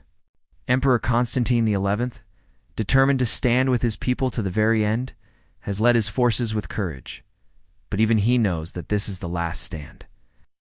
The empire he inherited has been reduced to a mere shadow of its former glory, and now the end is at hand. Inside the city, the atmosphere grows darker with each passing hour. The once thriving streets of Constantinople, full of merchants, craftsmen, and scholars, are now eerily silent. The markets that were once filled with the sounds of haggling and the aroma of fresh bread and spices are empty. The citizens of the city have retreated into their homes, awaiting the inevitable. Some seek refuge in the churches, praying for a miracle, while others begin to pack their belongings, resigned to the fate that awaits them. The city's defenders, what remains of them, hold their positions with grim determination. It is clear that the end is near. The foreign mercenaries, once a hopeful source of reinforcement, have begun to desert in droves. Many of them, fearful for their lives, slip out of the city in the dead of night, abandoning the city they were hired to protect.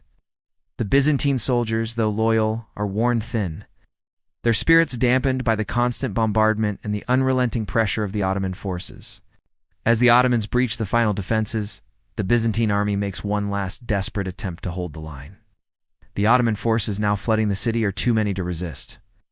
Mehmed's soldiers pour into Constantinople, their numbers overwhelming, their cannons silencing any final hopes of resistance. The city's defenders, outnumbered and outgunned, cannot hold back the onslaught.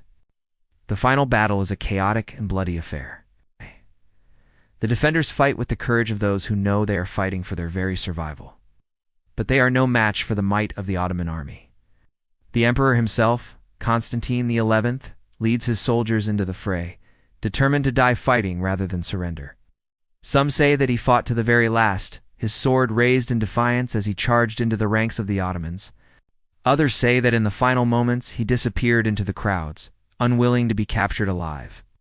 His fate, like that of so many of his subjects, remains shrouded in mystery. What is known is that Constantine XI, the last Byzantine emperor, perished on the battlefield. His death marked the final fall of the Byzantine Empire. As the Ottomans take control of Constantinople, the city's transformation begins immediately. The once proud city, the heart of Eastern Christianity, is now under the rule of the Ottoman Empire. Sultan Mehmed II enters the city, his army behind him, and immediately orders the conversion of the Hagia Sophia, the grandest church in the city, into a mosque. The Christian population of Constantinople, already in shock from the loss of their city, now faces the prospect of living under foreign rule. The Byzantines, once the rulers of the Eastern Roman Empire, are now subjects in a new empire.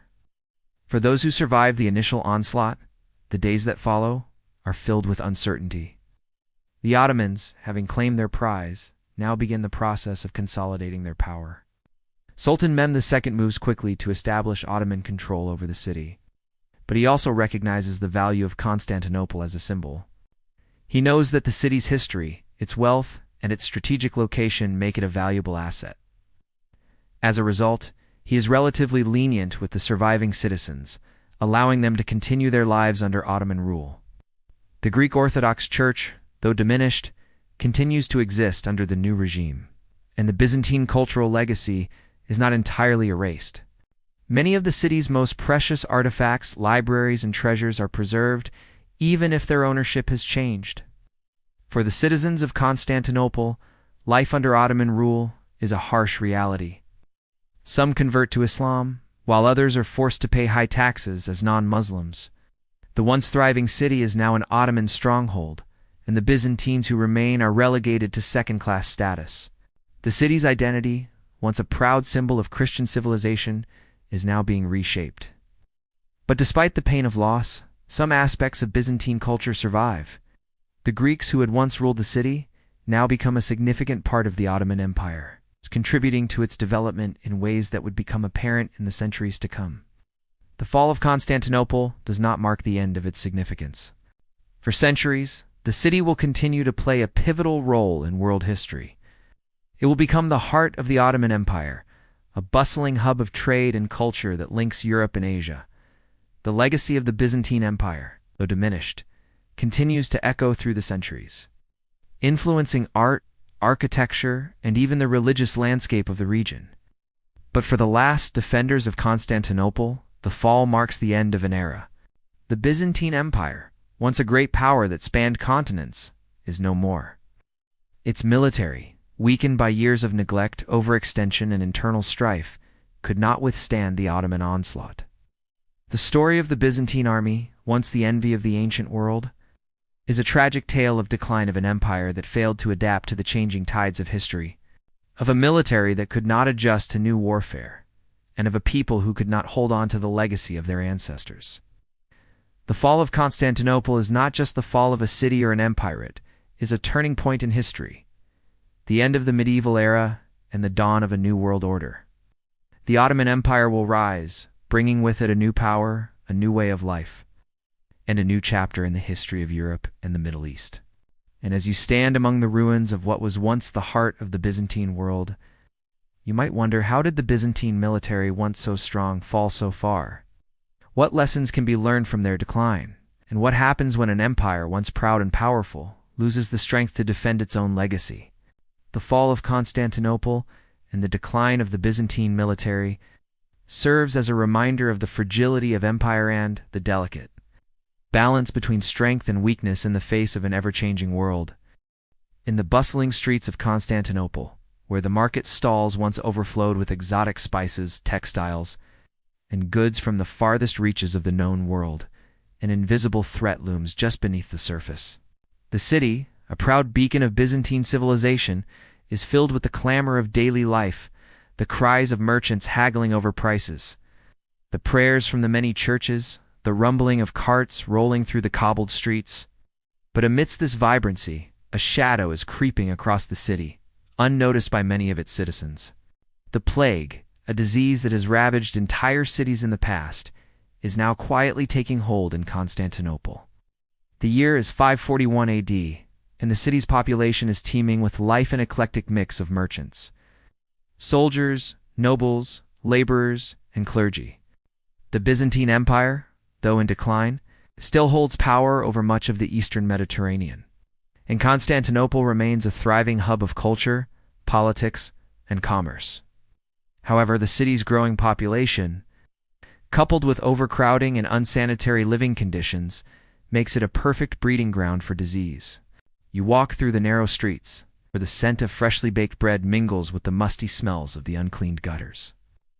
The streets are lined with grandiose buildings, ancient churches, and imperial palaces, but beneath the surface, the city's infrastructure is struggling to keep up with its increasing population. Water supplies are limited, sanitation is rudimentary at best, and the crowded conditions create the ideal environment for the spread of disease. The outbreak of the plague in Constantinople is no accident. It is the result of a combination of factors. The disease, brought by traders and travelers from the east, likely enters the city through the port, a major center of trade that connects Constantinople with the rest of the Mediterranean world. As ships dock at the harbor, the cargo they carry, grain, wine, and other goods, also brings with it an unseen passenger, the bacterium Yersinia pestis, the cause of bubonic plague. At first, the disease spreads slowly, unnoticed by the city's inhabitants, but it soon begins to take hold. The first signs of illness are subtle. People begin to feel feverish and weak, complaining of aches and pains in their joints. But as the days pass, the symptoms grow more severe. Swollen lymph nodes, known as buboes, begin to appear, particularly in the groin, armpits, and neck. These painful, swollen lumps are the hallmark of the plague. As the illness progresses, victims suffer from vomiting, diarrhea, and eventually organ failure. The fever burns hotter, and the infected begin to succumb to the disease in just a matter of days. Despite the severity of the illness, the people of Constantinople are largely unaware of the true threat at hand. The city has faced outbreaks of disease before smallpox, Dysentery and malaria have plagued the population for centuries, but nothing compares to the devastating spread of the plague. Most citizens are simply too focused on their daily lives to notice the growing number of sick. The merchants continue to trade, the workers continue their labor, and the emperor's court carries on its business. The sick are often left to their own devices, cared for only by family members, who themselves are at risk of contracting the disease. However, as the death toll begins to rise, word of the plague spreads. The people of Constantinople are forced to confront the horrific reality of the disease that is sweeping through their city. Bodies begin to pile up, and the usual methods of burial, simple graves outside the city, are no longer sufficient.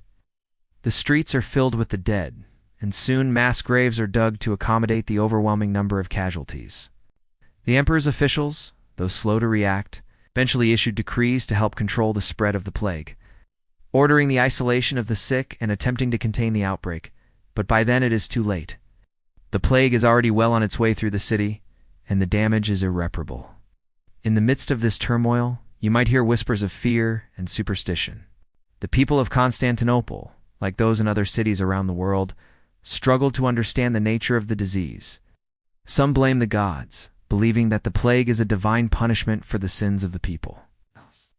Others look to astrology, interpreting the alignment of the stars as a sign that the plague is the result of cosmic forces beyond human control. The Church, though powerful, offers little solace. Prayers and religious rituals are performed in an attempt to appease God. But for many, these acts seem like nothing more than empty gestures in the face of an invisible and relentless enemy. The growing fear of the plague leads to a breakdown of social order. As people panic and flee the city, entire neighborhoods are abandoned. The wealthy, who can afford to leave, retreat to their country estates, leaving the poor and the sick to fend for themselves. Many of the city's elite retreat into their palatial homes, but even they are not safe. The disease spreads through the upper classes as well, and no one is immune. You might notice the faces of the rich and powerful growing paler, their voices more strained as they desperately seek a cure, but find none. By the time the worst of the plague is past, the death toll in Constantinople is staggering. It is estimated that up to half of the city's population perishes, and the effects of the plague will reverberate throughout the empire for years to come. The Byzantine Empire, already weakened by internal strife and external threats, is now further crippled by this devastating epidemic. As you walk through the deserted streets, you might reflect on the toll that the plague has taken, not just in terms of the lives lost, but also in the social and political upheaval it causes. The power dynamics in the city shift, and the Byzantine Empire's ability to defend itself against external threats diminishes. The plague has left an indelible mark on the city's people, a reminder of how quickly life can change when an unseen force takes hold. The plague in Constantinople has now reached a critical point.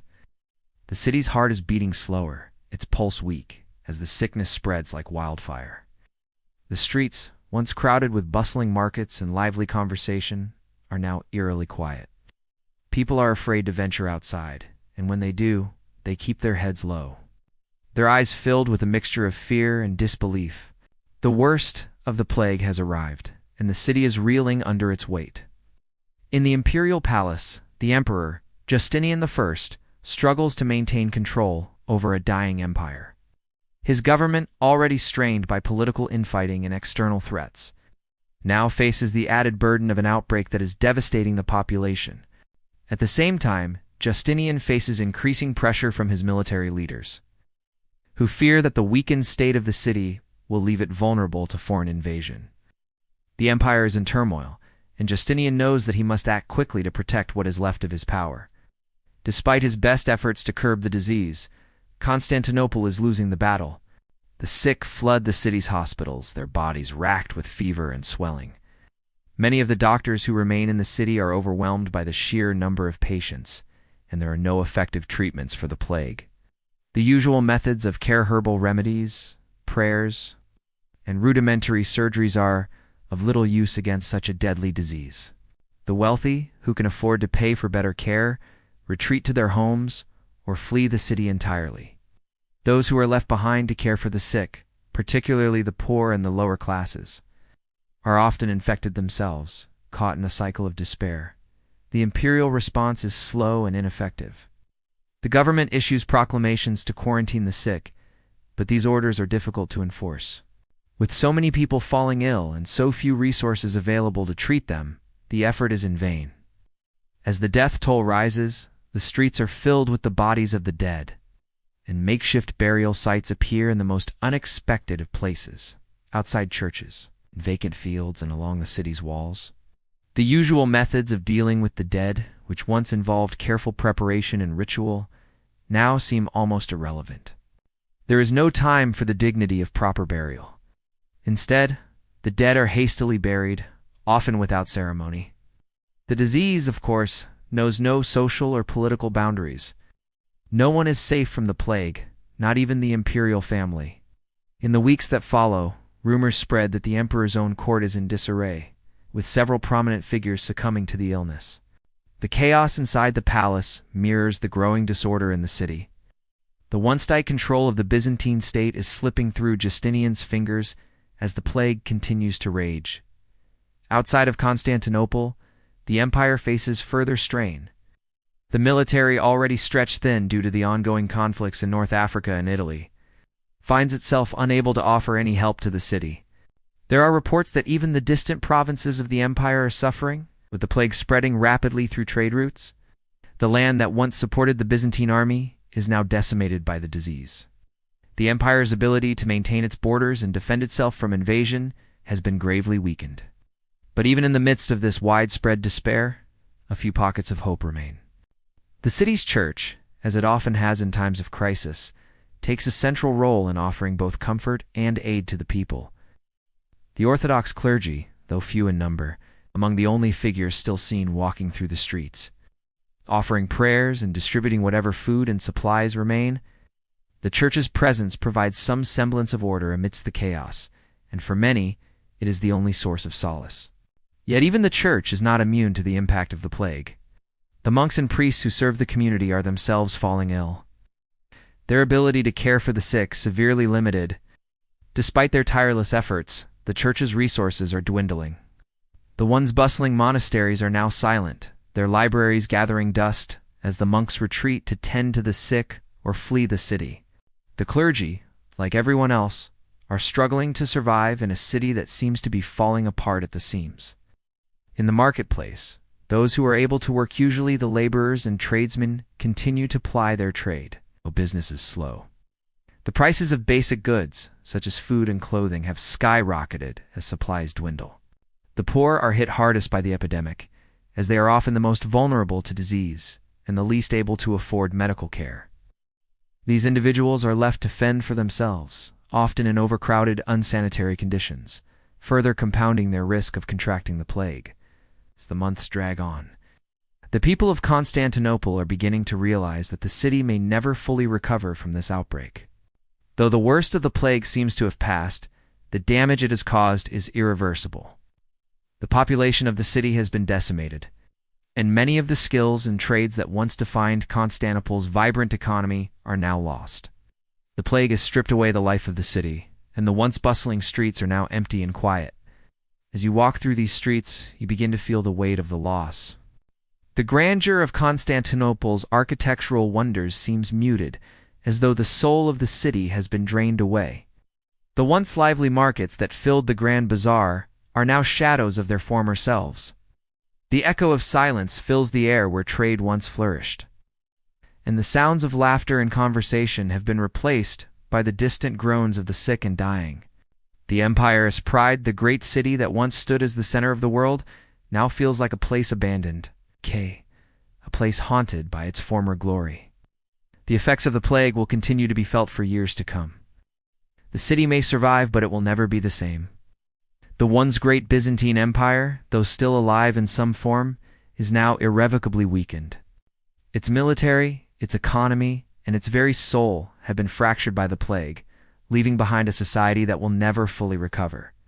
The question now, as you stand among the ruins of a once thriving city, is not just how Constantinople will rebuild, but whether it can rebuild at all. What is left of the great empire that once commanded such respect? How do the people of Constantinople rebuild their lives in the wake of such devastation? The aftermath of the plague in Constantinople is a time of profound sorrow and uncertainty.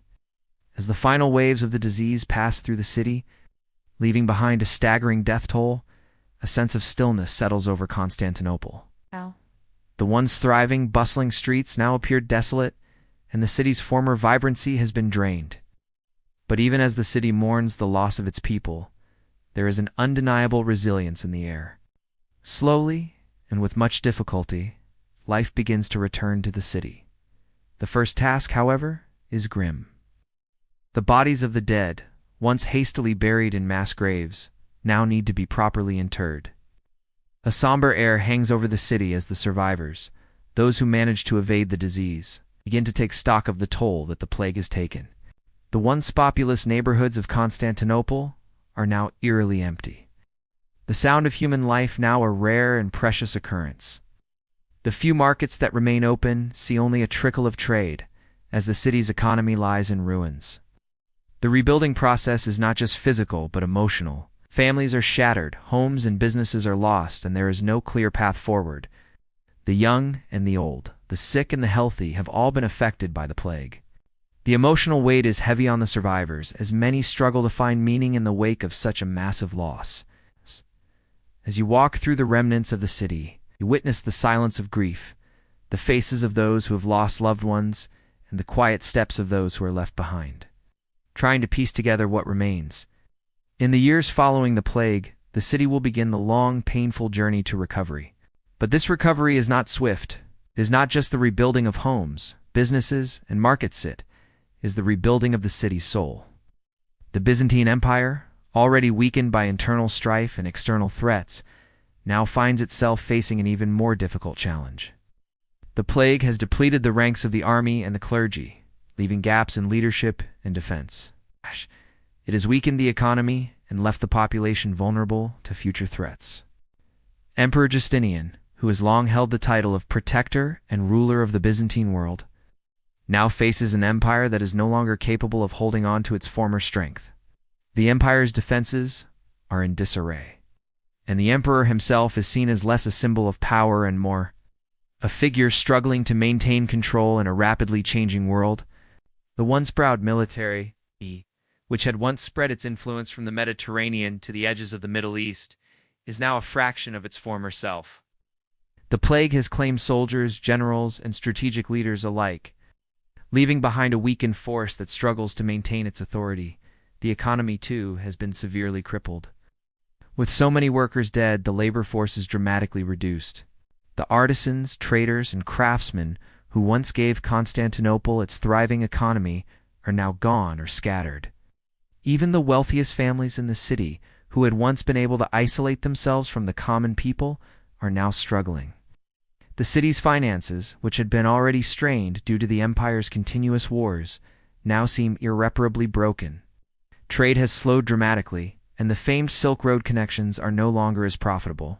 The once wealthy port of Constantinople, which had brought in goods from all over the Mediterranean, is now filled with empty warehouses and rotting ships. Despite these challenges, the city begins to recover in small but important ways. The church, ever present in times of crisis, once again becomes a source of support for the people. The Orthodox clergy work tirelessly to care for the survivors, offering both spiritual guidance and practical assistance. Though many of the monasteries have been left empty, the churches, some of which still stand tall after the tumult, become focal points for rebuilding.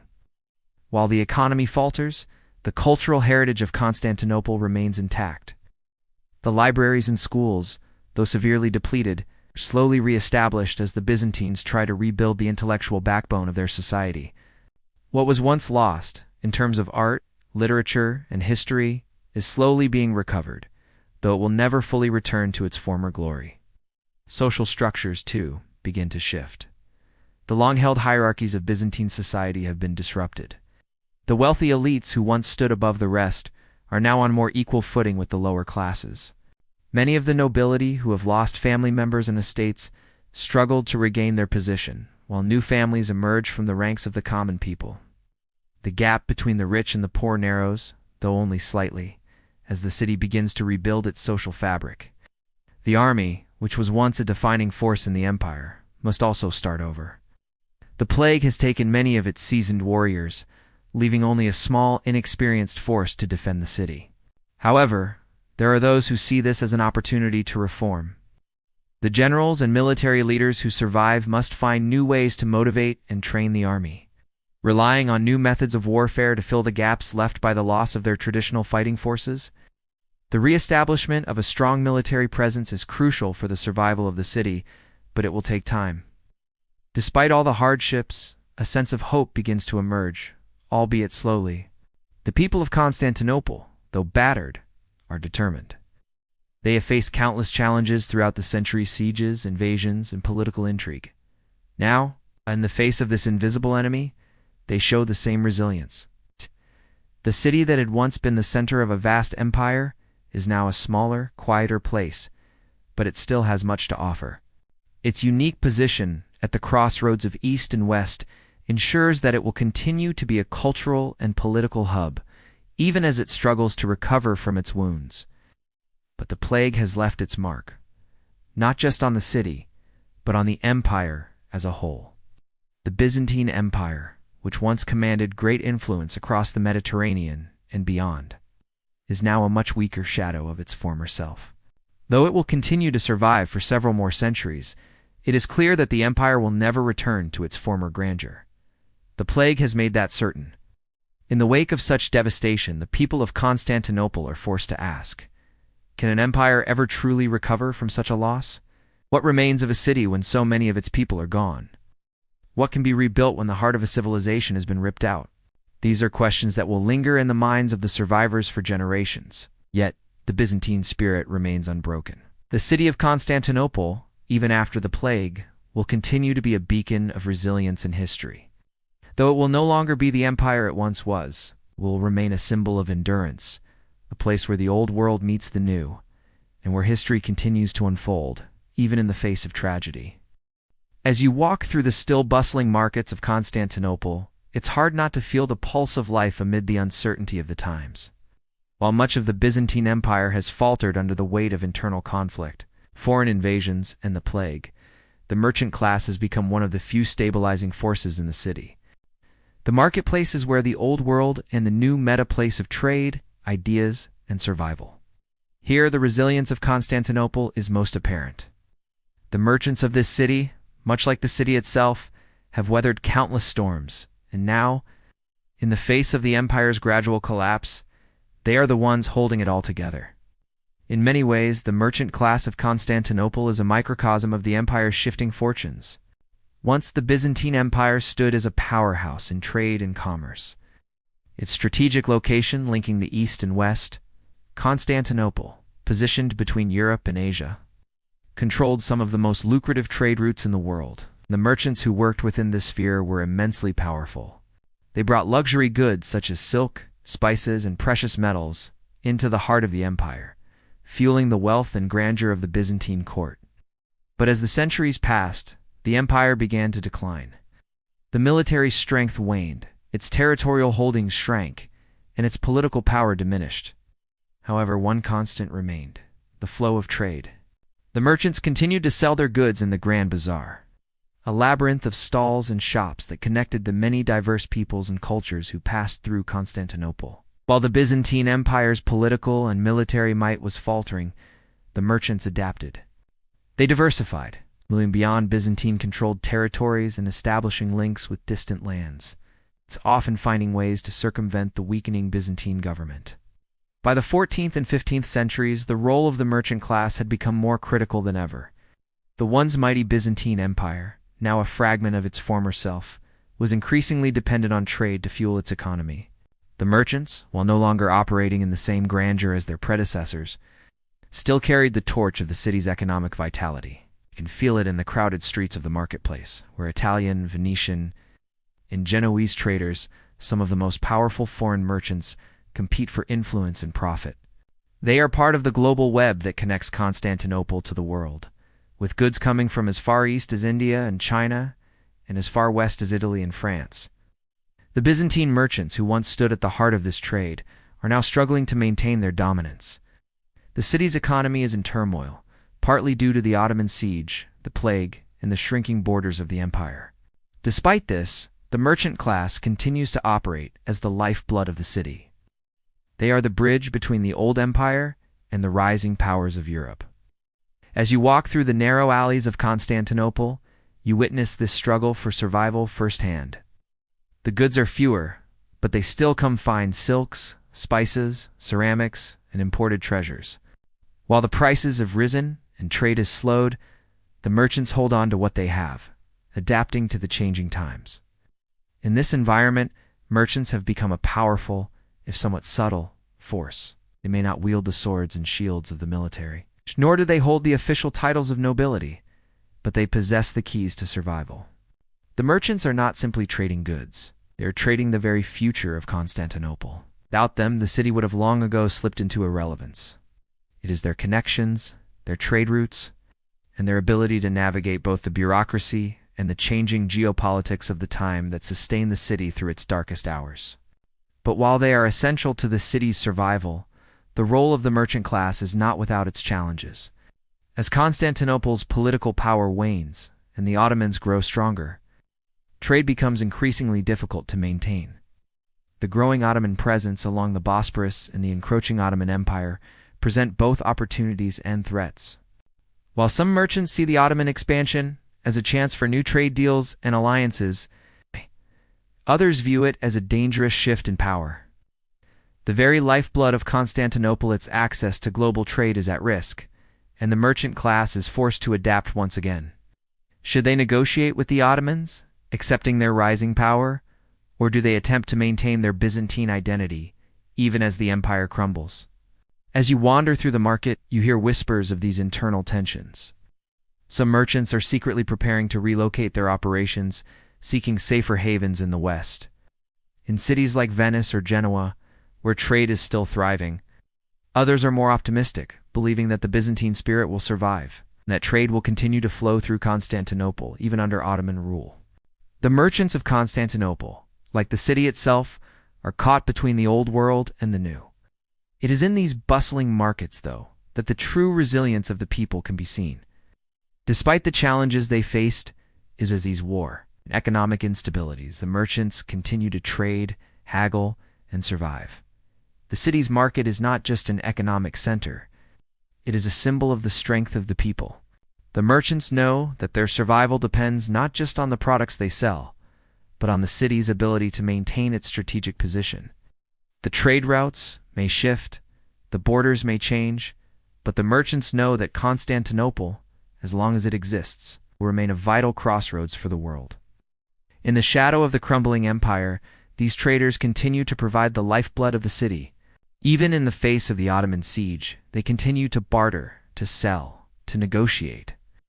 As the world changes around them, the merchants of Constantinople adapt, finding new ways to survive. It is their resilience, their refusal to give in, that allows the city to hold on for as long as it does.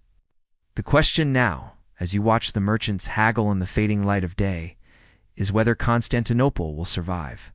The walls are breached, the empire is weakening, and the Ottomans are closing in. But the merchant class, though battered and bruised, still holds on to the belief that Constantinople can endure. Perhaps they believe the city will rise again, reborn in a new form, with trade as its lifeblood and commerce as its shield. As the Ottoman siege of Constantinople looms ever closer, the city's merchants find themselves at a crossroads. The empire they once depended on for stability is crumbling, and the once flourishing trade routes that brought wealth and prosperity to the city are now in jeopardy. Yet the merchants, ever resourceful and pragmatic, are not content to sit idly by. They understand that the world around them is changing, and it is their ability to adapt that has allowed them to survive up until now. The growing power of the Ottoman Empire, for all its threat to the Byzantine state, represents both a challenge and an opportunity. The streets of Constantinople, though quieter than they once were, are still filled with merchants, traders, and artisans. The Grand Bazaar, though no longer teeming with the same level of luxury and foreign goods as it once was, still hums with activity. Silk from China, spices from India, and the rarest of gems from Africa can still be found here. Yet the merchant's business has become more complicated. The political situation is unstable, the empire's defenses are weakening, and the Ottoman forces are steadily encroaching on the city. But the merchants are resilient, and many begin to see the changing tides as an opportunity to secure their future. Even if it means forging new alliances with the very forces that threaten the city's existence. In the face of this looming change, the merchants' primary concern is survival. They realize that the days of Byzantine dominance are numbered, and as the Ottomans tighten their grip on the surrounding lands, they look for ways to maintain their access to trade routes. The fall of Constantinople, though devastating, is not the end of trade. In fact, it presents a new opportunity. The Ottomans, led by Sultan Mehmed II, will undoubtedly continue their push into the Mediterranean, bringing with them a new set of rules. To remain part of this new world order, the merchants must navigate the shifting political landscape with care. Some merchants, particularly those with connections to the West, contemplate leaving Constantinople altogether.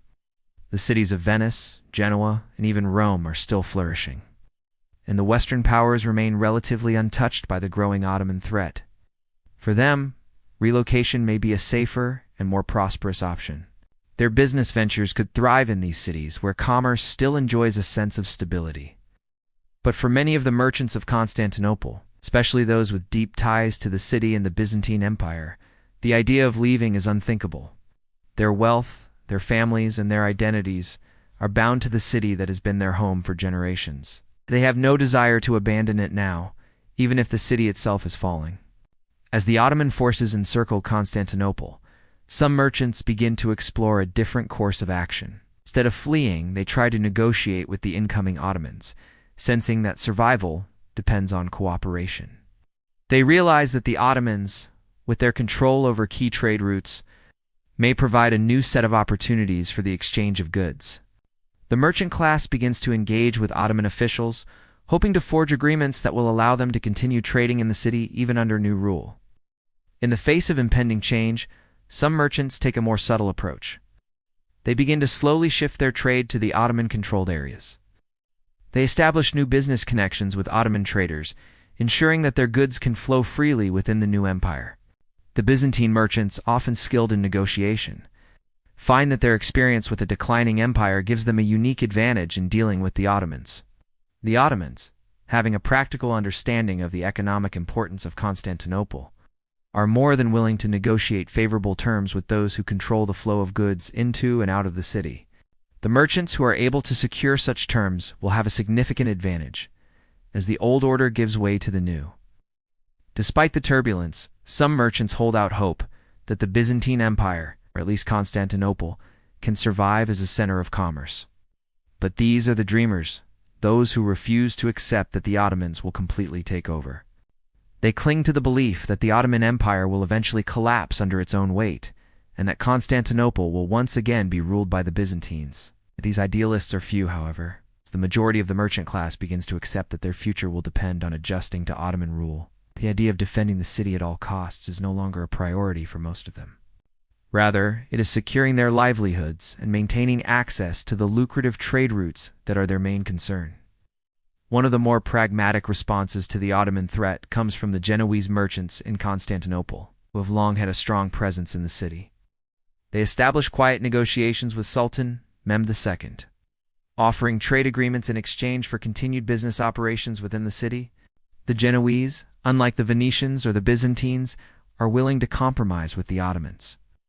Recognizing that survival in this new world order will require cooperation, the Venetian merchants, on the other hand, are more reluctant to surrender control of the city's wealth to the Ottomans, fearing the loss of their hold on trade.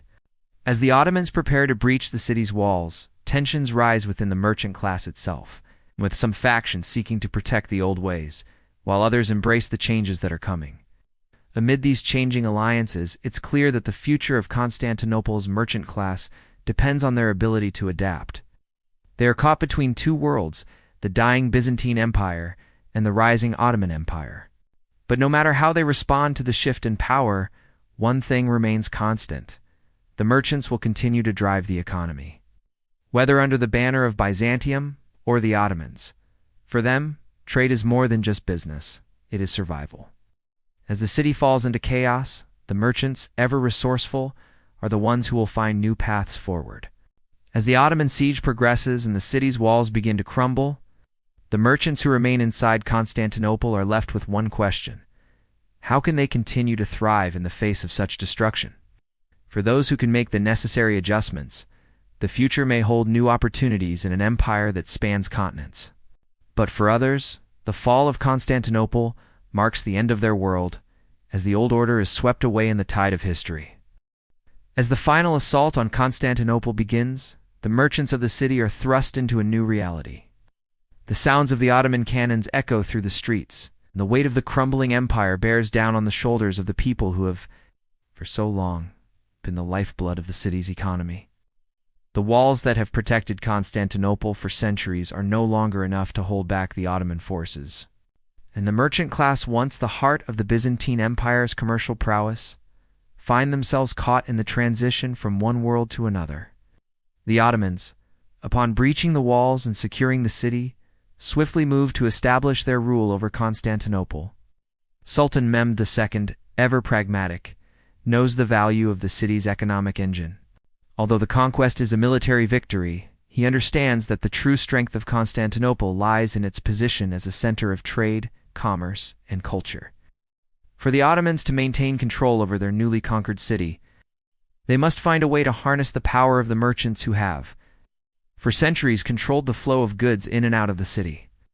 The first years of Ottoman rule in Constantinople are marked by a period of adaptation for the merchant class. The old order has been replaced, and the Byzantine institutions that the merchants once relied on are gone. The familiar Byzantine bureaucracy and trading laws no longer apply, and the city's once Christian identity has been supplanted by the Ottoman Sultan's Islamic rule. In this new world, the merchants must find a way to coexist with the Ottomans, who are now the masters of the city. Some merchants, particularly those who had been more closely tied to the Byzantine court, are reluctant to accept the changes.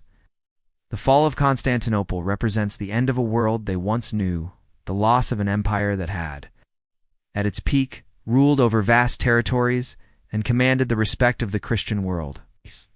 They, like the nobles, often try to maintain ties to the old Byzantine ways, clinging to their positions within the city, but soon realize that their futures lie in adapting to the new regime. On the other hand, some of the city's merchants, particularly those with connections to the West, see the Ottoman victory as an opportunity.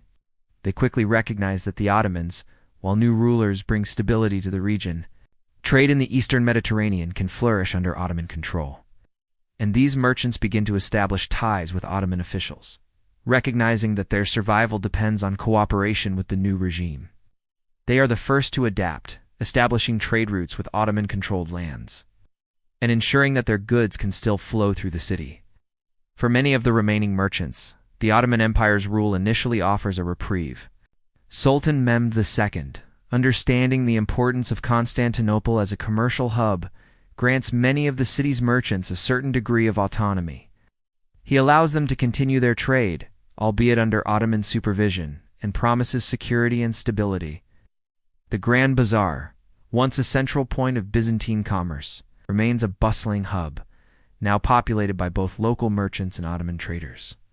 Merchants from all corners of the empire, Arabs, Greeks, Jews, Armenians, and Turks begin to gather in Constantinople, further enriching the city's commercial activity. The transformation under Ottoman rule is not just a matter of governance, it is cultural as well. The Ottomans bring with them new methods of taxation, trade regulations, and legal systems. For the merchants, this represents a shift in how business is conducted. The traditional Byzantine methods of trade, often negotiated through complex networks of family and kinship ties, are replaced with the more centralized and bureaucratic Ottoman system. But even as the merchants adjust to these new rules, they continue to thrive.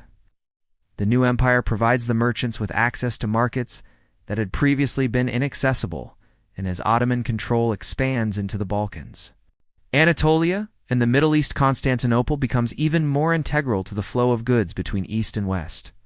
The Ottoman Empire's embrace of trade and commerce marks a crucial turning point for the city. The once dominant Venetian and Genoese merchants, who had previously been the primary foreign traders in Constantinople, are now forced to adapt to the new power structure. The Ottomans, who were savvy in their diplomacy and trade, quickly positioned themselves as central players in the commercial networks of the Mediterranean.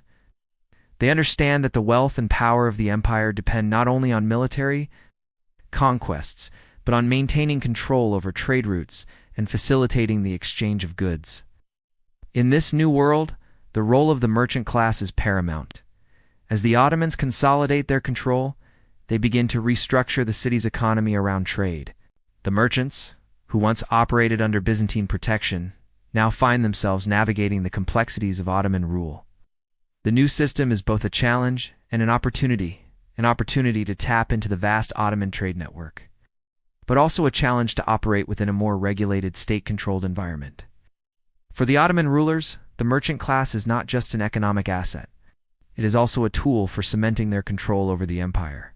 By allowing the merchants to flourish, Mehmed and his successors create a class of individuals who are dependent on the stability of the Ottoman Empire.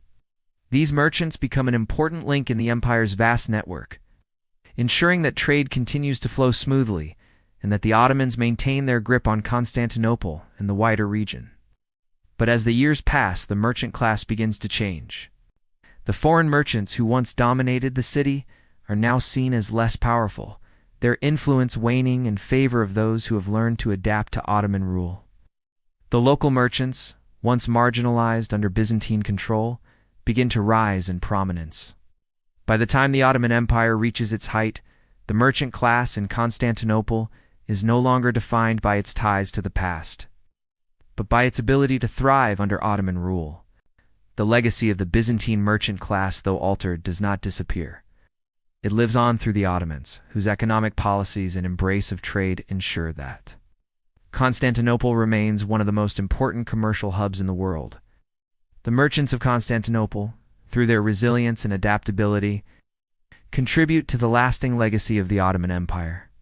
They are the ones who bridge the gap between the old world and the new, ensuring that Constantinople, even in the face of its transformation, remains a vital part of global commerce. As you reflect on the changing landscape of Constantinople, it becomes clear: the city's merchant class, though tested by time, war, and disease, has proven to be one of the most resilient forces in its history. Even as the empire crumbled, they adapted, finding new ways to survive and thrive in a rapidly changing world.